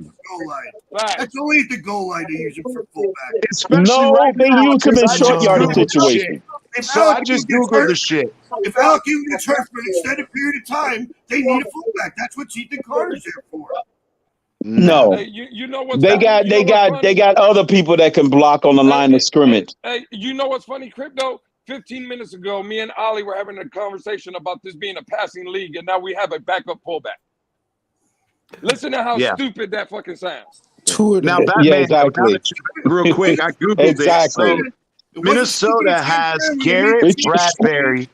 So Minnesota has Garrett Bradbury, who was their starter last year. They have Chris Reed, who is now their starter. And then they also have a guy named Mason Cole that they drafted in the 2nd last year. And, bro, all 3 of them have been fighting for the starting center spot.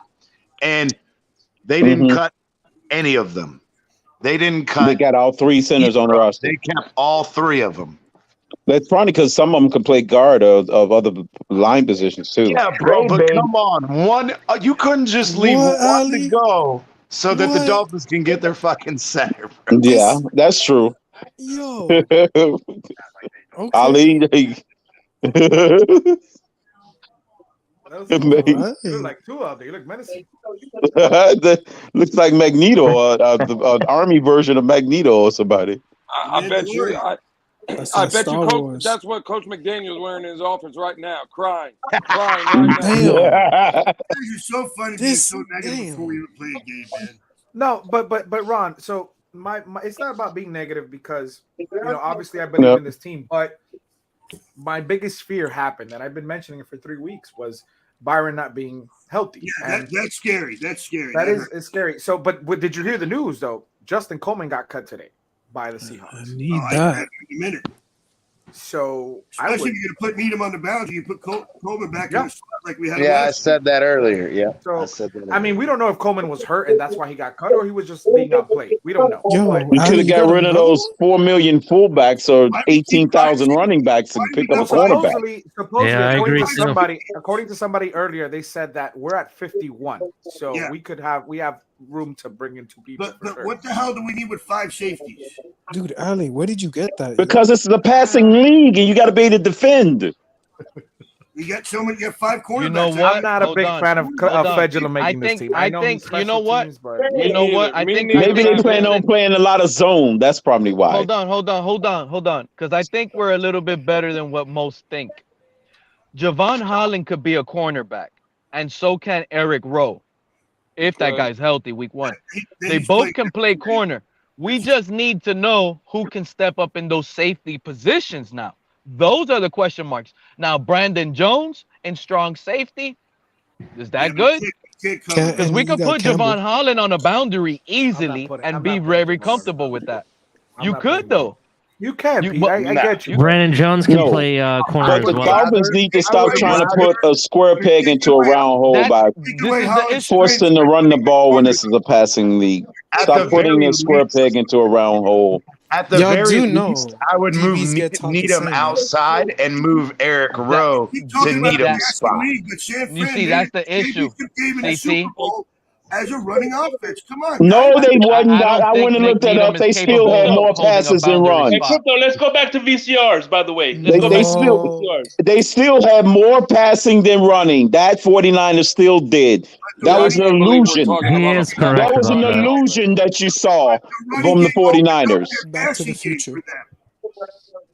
Their running game opens up their But passing. we don't have that style of offense where running opens up passing. It's the other way around. We didn't before. How do you know we don't have it now? We don't.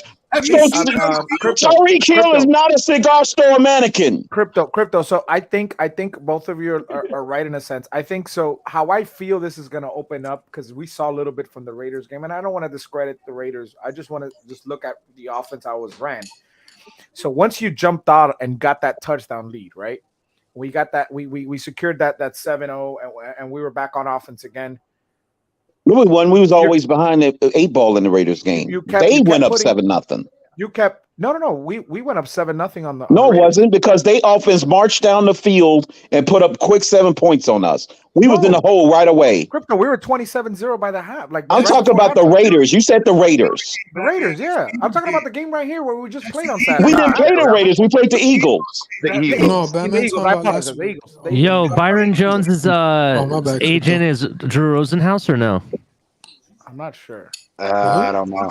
Drew Rosenhaus has said he's been on the phone with the Miami Dolphins for the whole offseason about Byron Jones. And once again, it was a 51-yard pass that enabled a run as a potential ability, as a potential. I think it's going to work off the pass. Once we establish a touchdown lead and we get the ball back, we start incorporating the run, and then we incorporate that play action. But once again, it was the pass first that gave us the ability for them to threaten just to run. It wouldn't have been the other way around. They'd have handed the ball off to our running backs 2 straight times. That drive would have stalled. Crypto, you need to go back in your bathtub, bro. That drive, I'm guaranteed would have stalled if they would have opened up trying to run the ball first. I'm almost certain, because you have to make your opponent play chess. You don't react to your opponent. You have to make them react to you. That's right. That's what real coaches make them react to you. You don't react to them. And CT. You don't. Yeah, you use your strength. The strength of this offense is through the air. If they can't stop you through the air, you loosen them up by throwing the ball. Let me tell you guys something that I Stop already being figured out scared and trying to hide the quarterback. That's what the agenda is. Damn. See, listen, they threw deep to loosen. That's what you did. Safeties can't play down in the box so that they could run the ball. No, that's not the way it works. Because if they weakness is against the pass, you ain't gonna run just for the hell of it. I'm gonna make a Noah highlight tape. Guys, correct me if I'm wrong. You're only gonna have one highlight to put on there, buddy. You're only gonna have one highlight to put on there, Batman. Hey, guys. That's actually a really good idea, Batman. Make a really good highlight tape. We can use it as a resume. And that San Francisco offense you like to brag about gets shut down late in the playoffs. Okay, do video of him sitting on the bench. They get shut down. The Ravens even shut them down. With Flacco. Hey, y'all check this out. I got a little nugget that nobody has brought up. Come on, real quick. Ali, if we can get that same breakup from like 30 different angles, then yeah, we can make a highlight tape and try to trade Noah. That's what I'm saying. Make that resume look good and trade him. The Raiders may need somebody. Forget. Nobody's worried about the defense right now. Stop trying to spin all the problems to the defense. You 2 ears now to stop spinning the problems to the defense. The problem is still offensively. Okay, so check this out. This is why I said that, because I needed to take control for 1 second. Preseason game 1, Coach McDaniel and this team won the coin toss. we went on defense first. We decided to put the defense on the field first. That was McDaniel's decision. By the time we got ball, we did not score on that first drive. What game are you talking about? This is the very first preseason game that we played against Tampa. The Bucs. Skyler went out. Right. The second game against the Raiders, McDaniel won the coin toss again. This guy is 2-0 in the coin toss so far. He again goes out and lets the defense goes out on the field again. And again, we don't go out on that first drive and score. Third game preseason, McDaniel has luck of the Irish. He wins the coin toss again. This time he switches it up.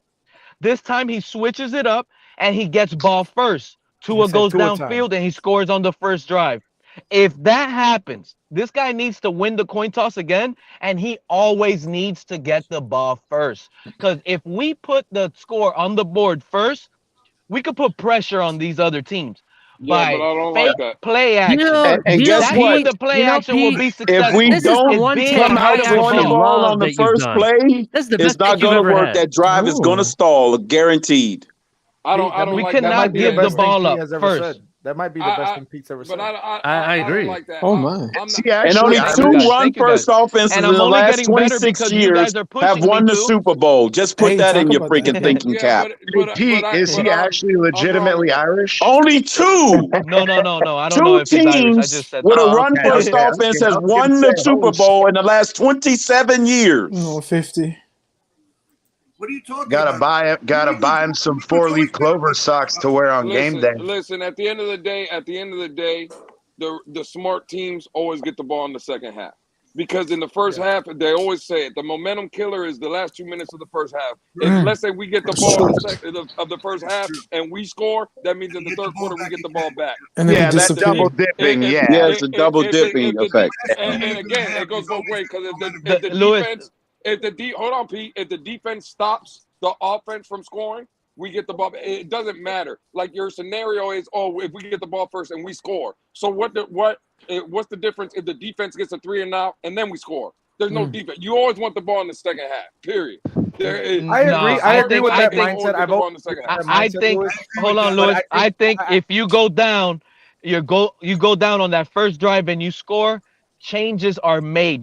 There's live changes. You got a coaching standpoint, right? And then once you go down and score, you get a 3 and out. You're already ahead of the ball. Now, even if you don't have a run game, Louis, those play actions are working even more. Hey guys, this is what I'm saying. Yo, it's not. I gotta go. Play action will work only if they respect David. David, be safe, my brother. Yo, Alex Lindstrom is it got waived too. We can go get him finally. We haven't. Nobody's established that any defensive coordinator respect our running game at all, anyways. Well, the first team defense. Not unless we're up. What was the so play action is not going to work anyways if you ain't got the respect. What was the outcome of unless we're up 14-zip? What was it? Listen, real quick. I'm not going to depend on one game. What was Eagles? What did the Eagles do when they came out in the third quarter? What did the Eagles do when they first came out in the third quarter? What did they do?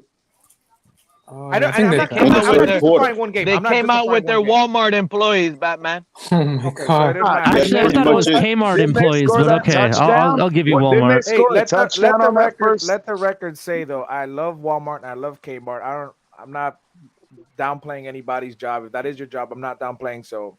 No. We love Walmart. We love the employees. Don't get me wrong. I'm not nothing against the employees. I have a couple of friends that are managers at Walmart, so I'm good with that. The Dolphins just need to catch up with the times. That's all.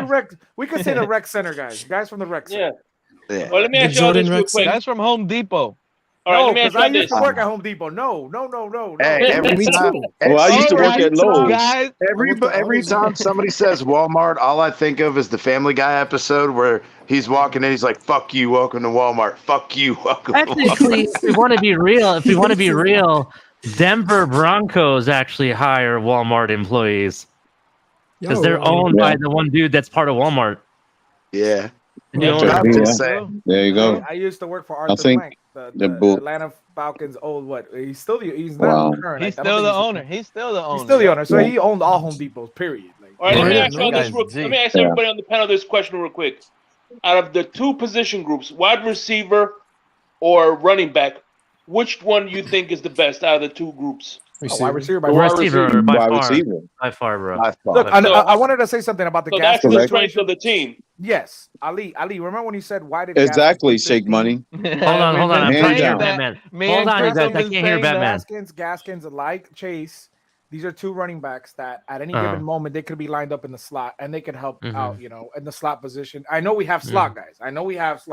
But these guys could, in an emergency situation, they can line up, and we've seen Ahmed thrive in that slot position. Yeah, but Gaskin not so much. Gaskin not so much. Can I bring to your point, Shake Money, a real good coach would notice that and use that to its advantage and not try to go against the grain and put a round peg in a square hole. My boy Jalen, I heard. Hey, I'm gonna holler at y'all boys, man. Hey, Lewis. Peace, Lewis. You have a good day, buddy. All right, Lou. Good night. Peace. Yep. Peace, my brother. Hey, is Tom coming on today, Ali? They might be. I don't know. Okay. Last week he was supposed to, but he ended up not going. I don't know what was going on with that. So I ended up having a show, surprisingly out of nowhere. But they haven't said nothing to me about it, so I'm assuming he is. Keep it rolling. Yeah, Tonk has been MIA for the while. The thing is Batman. So again, Gaskin, he was good out of the backfield catching, but bro, out of the spot, he wasn't very good. That's where, again, for us, Chase Edmonds and Salvin Ahmed are going to do. Would have. He does have a show scheduled for tonight, but it's not TMI. It says it just says TFTG Miami Dolphins 53 roster breakdown. That's at 9:45. Okay, we'll keep it going to 9:45. We'll keep it going. Yeah, I was gonna say. You know what's gonna get me upset that I already feel on Jalen Phillips? Boy, Pete, that's my boy right there. What about him? No, we love that guy, but this is gonna be an issue that's gonna drive me insane. It's what I said today on Larry's show. And I know you said it in preseason already. I'm already seeing him drop back too much. We've already seen this guy.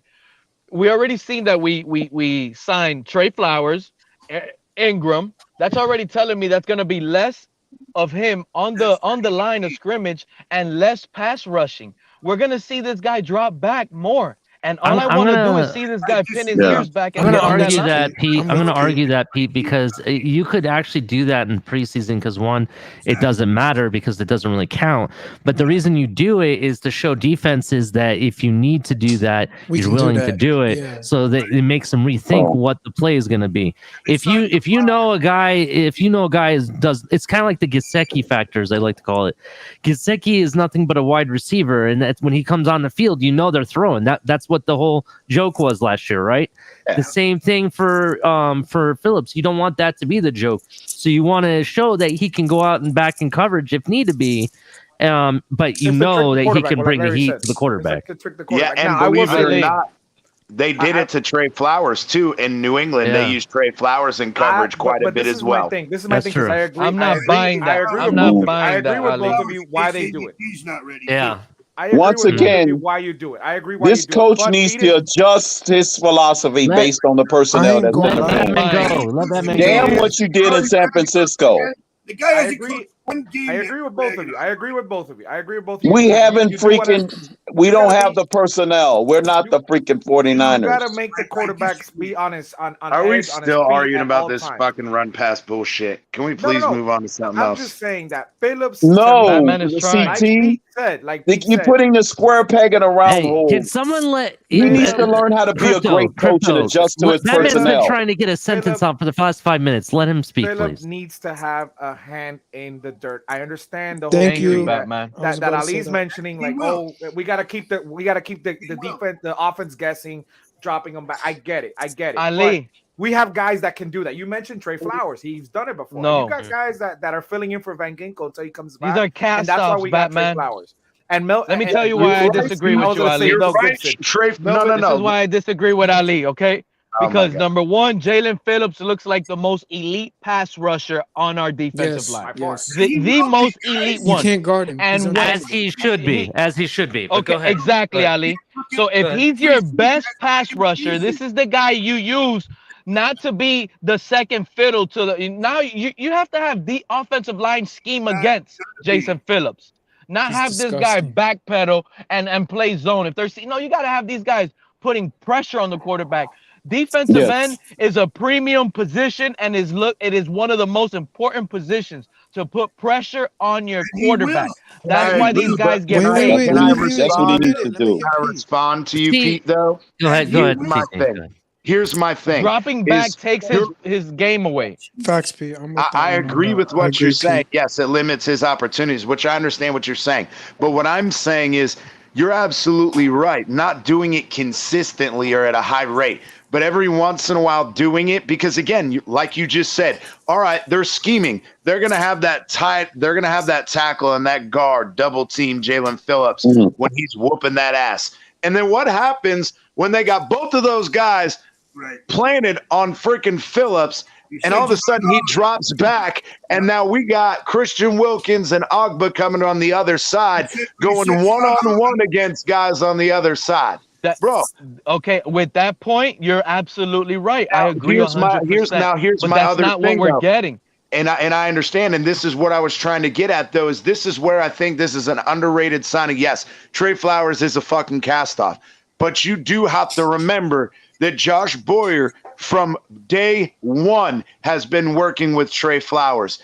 And again, he went from being the assistant defensive line coach and then moved all the way up to cornerbacks and then eventually coming over, but my whole thing is, bro, they did it with Trey Flowers quite a bit as well. And I think that's where Josh Boyer was trying to do a little bit of that Trey Flowers that he did in Trey Flowers rookie year with Phillips.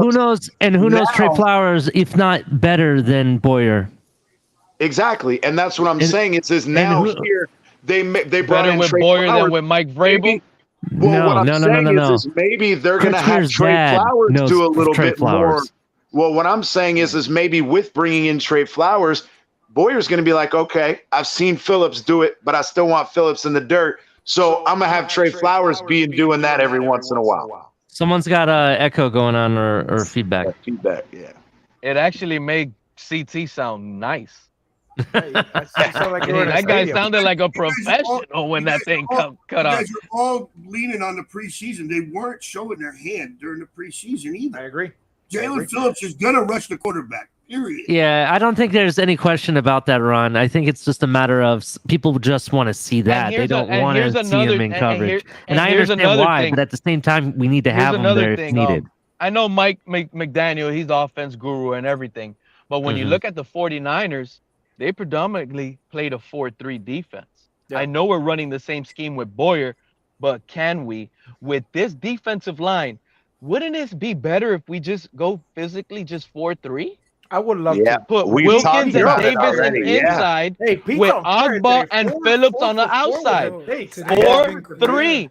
Yeah, and we talked about that before because that is what imagine Ali, like we talked about. I've been saying this for the longest. If we get Roquan, bro, and we can get rid of fucking Landon Roberts, have Roquan in the middle, even though I'm not really, all that excited about Baker. He does what he does, still tackling 8-9 yards behind, past the line of scrimmage, but whatever. Having Roquan out there, having Baker and having, we got rid of, good. Let me ask you a real serious question here, because this could be a possibility, and I just want to see what you guys think. Yo, your mic sounds clean right now. I'm not gonna lie. Oh, okay. Thank you. Whatever happened, everybody sounds beautiful right now. Yeah, it's the streamer probably is acting up. Is not acting up. So let's say we all know Wilkins got to get paid, right? Wilkins is probably going to have to get paid after this season for sure. You don't say that. So, I know, but look, hear me out, though. Hear me out. Bosa needs to get paid. 49ers are fiddle farting with Bosa right now. Let's say we had to trade away Wilkins for whatever reason, and somehow that opens up a possible trade for Bosa. Would you like to see Bosa on one side and Phillips on the other? Let me ask you a question. Has Bosa played a full season in his career so far? That's a good question. I don't really follow. I know what he does on the field when he's healthy.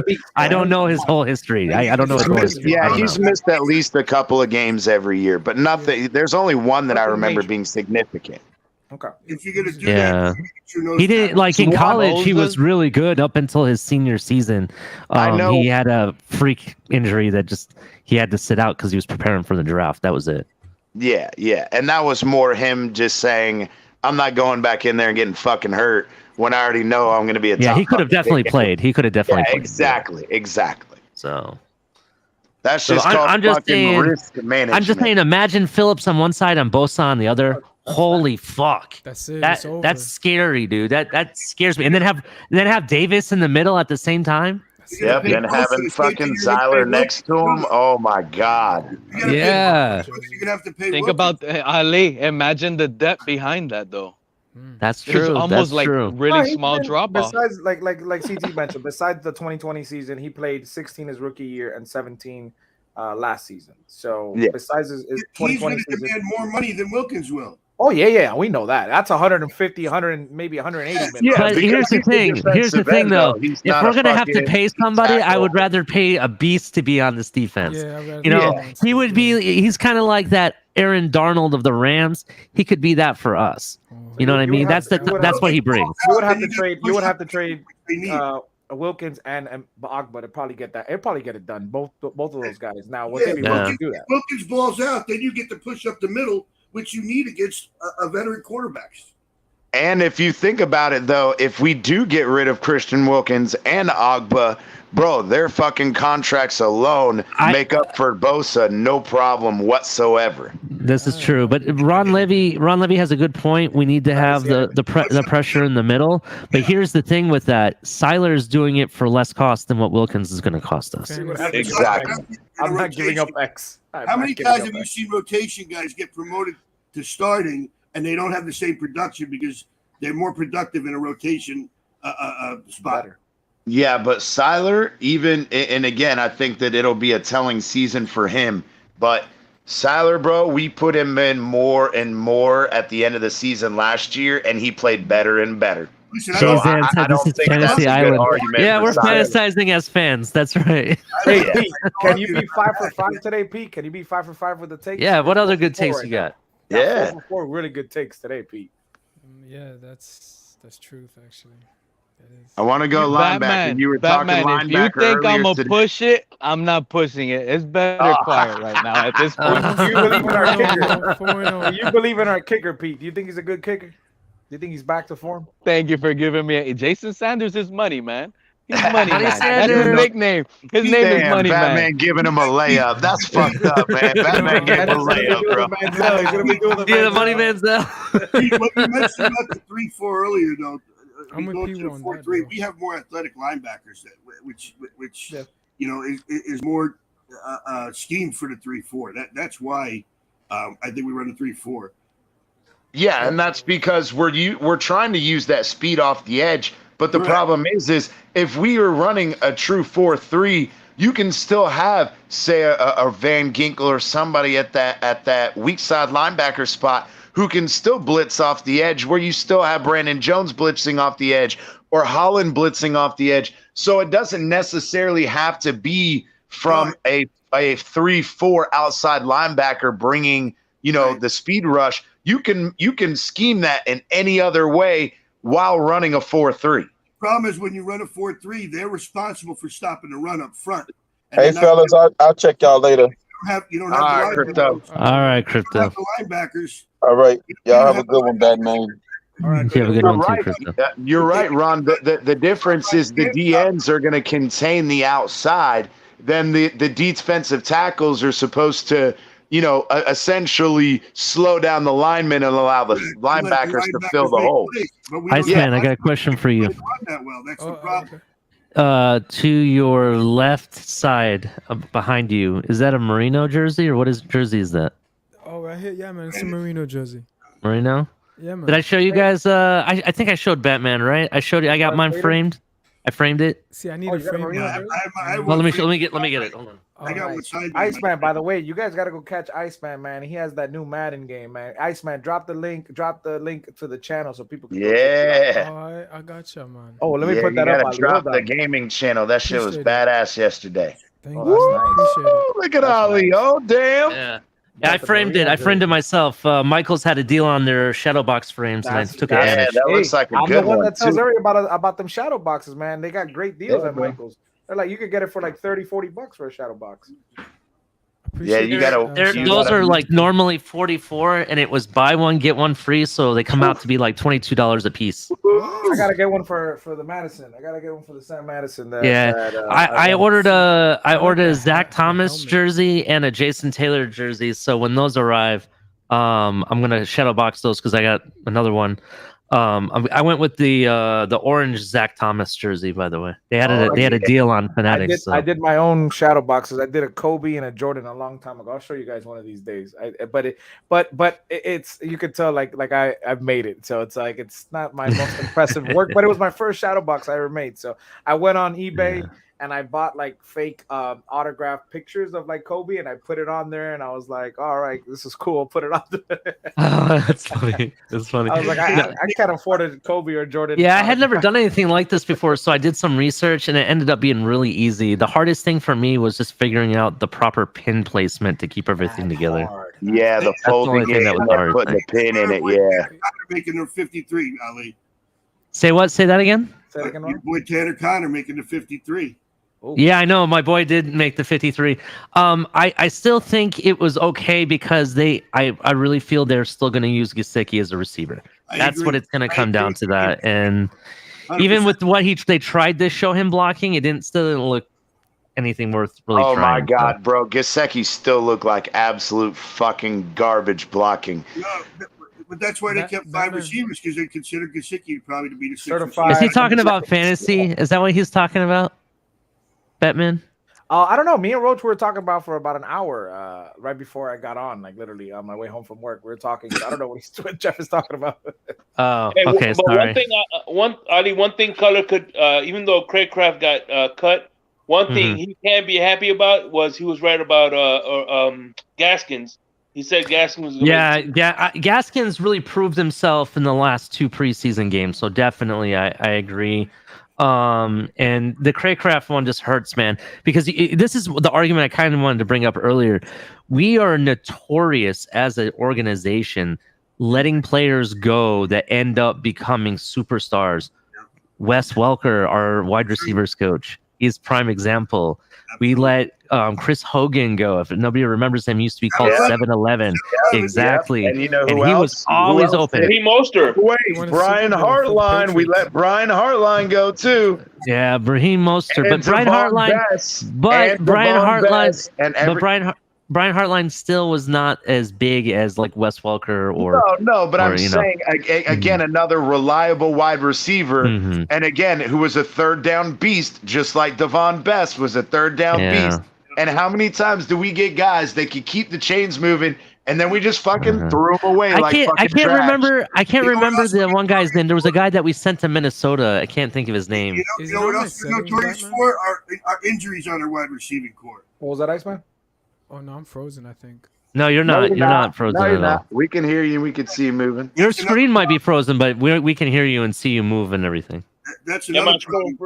Pros too. You got to refresh it, I think, and come back in or something like that. Organization. Yeah, your camera's still moving. We can see you moving and shit. So I will say this.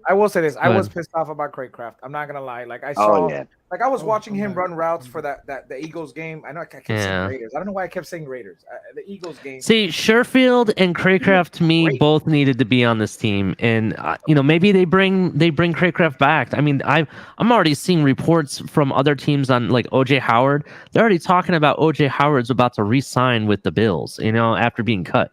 So it's kind of like, is this what they're expecting? Maybe they do. So maybe they rework the money. I think they do. I think they are. Especially with Sherfield, knowing, I mean, bro, knowing that he gives so much as far as special teams for us, and the same thing with Craycraft. Bro, these guys can play special teams too, and if you can get them on the practice squad, yeah, man, it definitely hurt too. Yeah, and maybe here's the thing. Maybe that is what it is. Maybe we are moving some of these players around, and it may look like, what the hell are we doing? But it's to move money around and bring someone in. Speaking of money, why wouldn't we keep... Hold on. Secondre White. Wait. Secondre White signed with the Raiders? Already? I thought he has to make waivers first. Yeah, no, they have to. They can't sign anybody till Wednesday. That might be somebody else. Zamir White? Who's Zamir White is with the Raiders. He was their undrafted. I think he's one of their undrafted people they have. He's a running back. I actually have him. Nobody can sign till tomorrow. They got to clear. They can't sign anybody until tomorrow. So yeah, we're 15th, I think, in the order of waivers. I don't think we're claiming anybody on waivers, bro. I don't see us claiming anybody. I actually have Zamir White on my fantasy dynasty team as a practice squad player. So. I saw that they're talking. Yeah, and he's slated to, they increased the amount of fantasy points he's expected to get. The big whale for me was I drafted Dameon Pierce, and I've done nothing but watch his fantasy stock just go up, dude. So that's big. I saw that they're talking to Rosenhaus about signing Joe Hayden. Yeah, the thing about so the issue, because I want Hayden, but supposedly what Larry was saying or somebody was saying this morning, or no, it was in Twitter actually. They were saying that Joe Hayden, he's very comfortable sitting on his couch because what he wants to do is he wants to be a starter. And if once Byron comes back, that might become an issue. It's not so much the money; it's he wants to play. Yeah. See, here's the deal. He wants the money. There's no way the Dolphins, if Byron Jones comes back healthy, as much as we're paying him, that we're gonna be like, nah. Joe Hayden's playing well. You just go ahead and take a seat, bro. That's not happening. But then CT, then we have an issue with Joe Hayden, and then that's my issue. That's why the Dolphins are probably not pulling the trigger with. But what if we were to trade Byron Jones after he comes off of the PUP list? That's what I was trying to say. That could happen, but it's hard, Ali. It's hard because I hear you. Listen, for me to trade Byron, we would have to get a clear cut upgrade. And as you know, for sure, currently, according to a lot of people, ESPN, they just put it out a week ago. The Dolphins have the #1 cornerback duo in the NFL by far. Now, Now, for me to upgrade that position, because I agree, if we can make, I don't want these things to be piling up. I know he's only 30 years old or 29. I'm sorry. I don't want things to, you want an upgrade. At the end of the day, you do want an upgrade. We want so that deal for Marcus Peters, that would be an upgrade to you if you brought Marcus Peters in. No. I was going to say, how are you going to upgrade the top quarterback tandem? Well, you get a guy who's going to be a little bit. We brought him, dude. If and I'm going to say this nicely, if Chris Greer has the minerals to bring Patrick Surtain II here. I'm saying this man should get a contract extension to be the GM. And that's my thing is Ron, it comes down to you're not going to get a guy who's going to be just as good as Byron. The thing is if you can find a guy who's 23, 24, and he's on the cusp of being at that next level like Byron, that's where I would consider that an upgrade in the fact that he's still young and he's only going to get better. Yeah. Nick Needham is still Nick Needham is not a solid boundary guy. He's you can put them there for a little while, but he's not going to play that all year long. He's gotten better every year, man. Okay. He has, but I think that again, he's very limited in his ability to play the boundary for an extended period of time. That's just we've seen that. He plays well for a few games.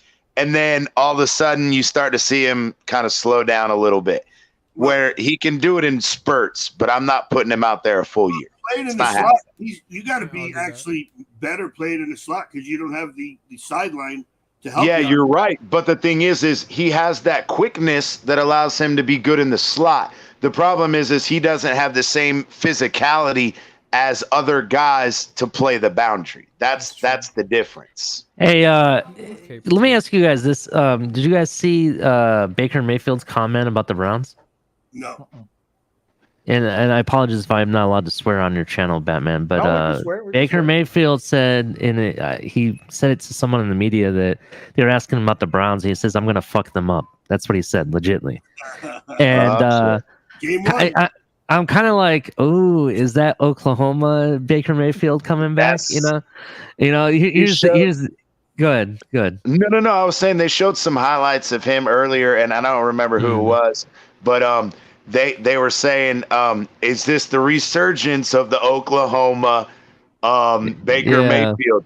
Because, bro, after he scored the touchdown, he was sitting there riling himself up, punching himself in the fucking helmet and shit. Like, bro, they wanted to know, is Oklahoma fucking Baker back, baby? Here's the truth. Here's the truth about Baker Mayfield. When he left Oklahoma to enter the draft and got drafted by the Browns, it's been two different Baker Mayfields. Baker Mayfield, prior to getting drafted, was like a wild man. Like, he didn't care. He got in trouble with the law, did some crazy shit. You know, he was that guy that went to the center of the field and went on the opposing team's logo and did the X and said "suck it" to the other team. Right? Yeah, and he did the lifting his leg and pretending to piss on their logo too. Yes, he did that too. That's the Baker Mayfield that has been missing. And when he was like that, he was an elite college quarterback, right? So my question, the reason I'm bringing this up is, do we kind of wish like that Tua had that swagger sometimes? You mean that dog in him? Like, yeah, that dog. Do you want to see that? I think Tua has the dog. I just don't think that because he's so humble, he's not that. I'm gonna be in your face. I'm not gonna be an asshole. That's just not in his. He does when he makes a nice play, like a run or a nice pass. Yeah. But I'm saying, I like that. I like that. Baker, he's not like Baker, where he's gonna go out on the 50 and suck it and all, bro. He's not gonna do that. He's not gonna do that. Sorry. Well, remember that one time? Good. If I gotta compare, Baker Mayfield is Johnny Cash and Tua is John Denver. Oh shit! Damn, Shake Money. That's good. That was a good one. The Carolina That's a good one. For Baker and his wife. Hey, Shake Money. This is a question for you. Is Richardson? He's your quarterback in the Gators. What do you think of him? AR-15. I think he's good. He just needs to be refined a little bit.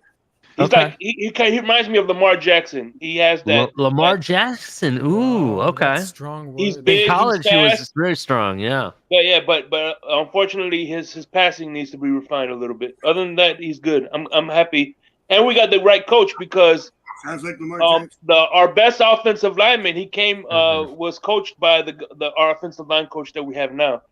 I got you. Interesting. Very interesting. I just wanted your perspective. It's good to hear from the Gators every once in a while. I appreciate that. Definitely. Buckeyes. Love you, Shake Money. Nobody gives a shit about the Gators. I'm kidding. I know. It's just like Batman. I love Batman. Nobody gives a shit about the Lakers, you and Ali, and that's about it. So, anyway, I love you. It's all right. It's tough being on top, bro. You said the other night you had to take every chance you could to dog it out. So I had to take my chance to dog it out, too. What's your team? Isn't your team what? South Carolina Guycocks? Yeah. Hey, that's funny because the Gamecock Pride was coming out and y'all were crying about how fucking wonderful Zaw White looked. So is it that you like the way that the Guycock looked? Is it that more concerning that you like the way that a Guycock looked? Guys, let's be nice. Come on, man. It's no concerning here, baby. I love the way he looks. Let's be nice. So who are you most afraid of losing? Hey, it's the SEC thing around here, man. What was that question again, Ron? What was the question, Ron? So which of the cuts are you guys most afraid of losing to another team? Cameron Good. Able to get on the practice squad. Cameron Good and Craycraft. Bring those two guys back. I'll be happy. I'll bring those two guys back. Is what I'm most concerned about. Good and White, I thought. Yeah. Here's the thing. I don't think White is going to have that much because, again, me and Ali talked about it, right? Remember when we talked about it last night, Ali? Is Ali the fact that, we talked about the fact that they did not go out and overuse Zaw White. It lets Zaw White fly under the radar. And I think I think they purposefully did that shit. I know that they saw that shit at practice and in camp and were like, all right, let's give him some work. And if you remember, every time they put his ass in, he was productive. But they were like, nah, let's not overdo this shit. We're trying to stash him. Did we keep Sanders or no? No. But he's going to be on the practice squad, according to what people are saying. Well, hopefully, yeah. another guy that might get. it'll be interesting at midnight because they're allowed to start signing tonight at midnight on Wednesday. So I thought they had to wait till 4 p.m. Is it? They said on Wednesday. 4 p.m. today. I thought it's 24 No. That was for the cuts, but they No, said. listen, there's 24 hours to clear waivers. Yeah. So okay. You can get anybody as long as you're in that waiver order. Yeah, we're number 15 on the waiver right now. But that's not what I'm talking about. I'm saying not even the waiver part. It's the signing to your practice squad. They said it starts on Wednesday, so I don't know if that you have to wait till 4. It would have to be the 24 hours. Or is it at midnight? That's what I'm saying. It would have to be like certain 4 o'clock players. tomorrow. There's certain players that if they got cut, don't have to clear waivers. I don't know if it's veterans that weren't signed for the year or didn't have guaranteed contracts, but I heard that there was certain players. If they were waived, they have to go through waivers. If they were released, they don't have to go through waivers. Shake Money, say it one more time again. I think you said that yesterday. Yeah, if they're released, if they're released, they could sign right away with anybody. But if they're waived, that's the process. You have to go through the waiver wire. That just signed. Hey guys, I just checked. I'm humbled. I'm 15 subs away from 200. So yes, that Javon Holland might go out this week. So I just want to put it out there. Hey, it's $5 entry gets you 1, 20 gets you 10. It's a JSA certified 8x10 Javon Holland autographed, certified JSA certified. You can do Cash App $sign Phinsaholics or PayPal Batman 2423, and it automatically puts you in the giveaway for the glassware for this Friday for happy hour. So it's for the 200 subscribers. We're at 185, and thank you. I really do appreciate that. Really appreciate you guys. And then I'm going to be doing obviously the Jason Taylor this Friday. So maybe we have both on Friday. Who knows? It'll be pretty cool. I'm not going to lie. It'd be pretty cool if you could do both this Friday. But everybody, I do want to give everybody an appreciation that came on today. You've made my day better because I was stressed out today. As you guys heard me on other platforms, I was pissed. I think the nicest I was today was on Iceman. I was just like here. I wanted to hear what they had to say because I was just blowing steam throughout the entire day. Once I started seeing the cuts and then I saw the Byron situation blow up in my face, I was pissed situation off. got me upset too. I mean, without Byron against Cincinnati and Buffalo, that's going to be tough. I think they'll be okay against New England and Baltimore, but against Buffalo and Cincinnati, that's going to be tough. That's the one that hurts. Yeah, Byron really hurts. But hey, Justin Coleman got cut. Bring him back, Greer. I just got on the phone with Greer. Let's see if he makes it happen. But everybody, I appreciate everybody who came on in the comment section. Everybody that jumped on the panel with me and talked. Tomorrow's BYOB. It's a midweek happy hour, ladies and gentlemen. So I say what? I think I put it for what time, gentlemen? I think I put it for 8:30. Yeah, man, I may have a surprise for you when I see you at the first game. Okay. I might. I'm working on it, but I'll kind of tell you what it is so you can kind of know what to expect. I may have someone that's going to hook us up with some homemade Persian beer.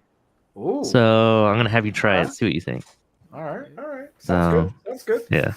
I really do appreciate everybody. I'll catch you guys tomorrow. Dolphins family, it was a rough day for cuts because a lot of our players got cut that we wanted to see on this team on this 53. But hey, the sun is going to be brighter tomorrow. Let's see what happens with these waivers and these claims and these guys that clear waivers and we're able to bring in because I'm excited, Justin Coleman.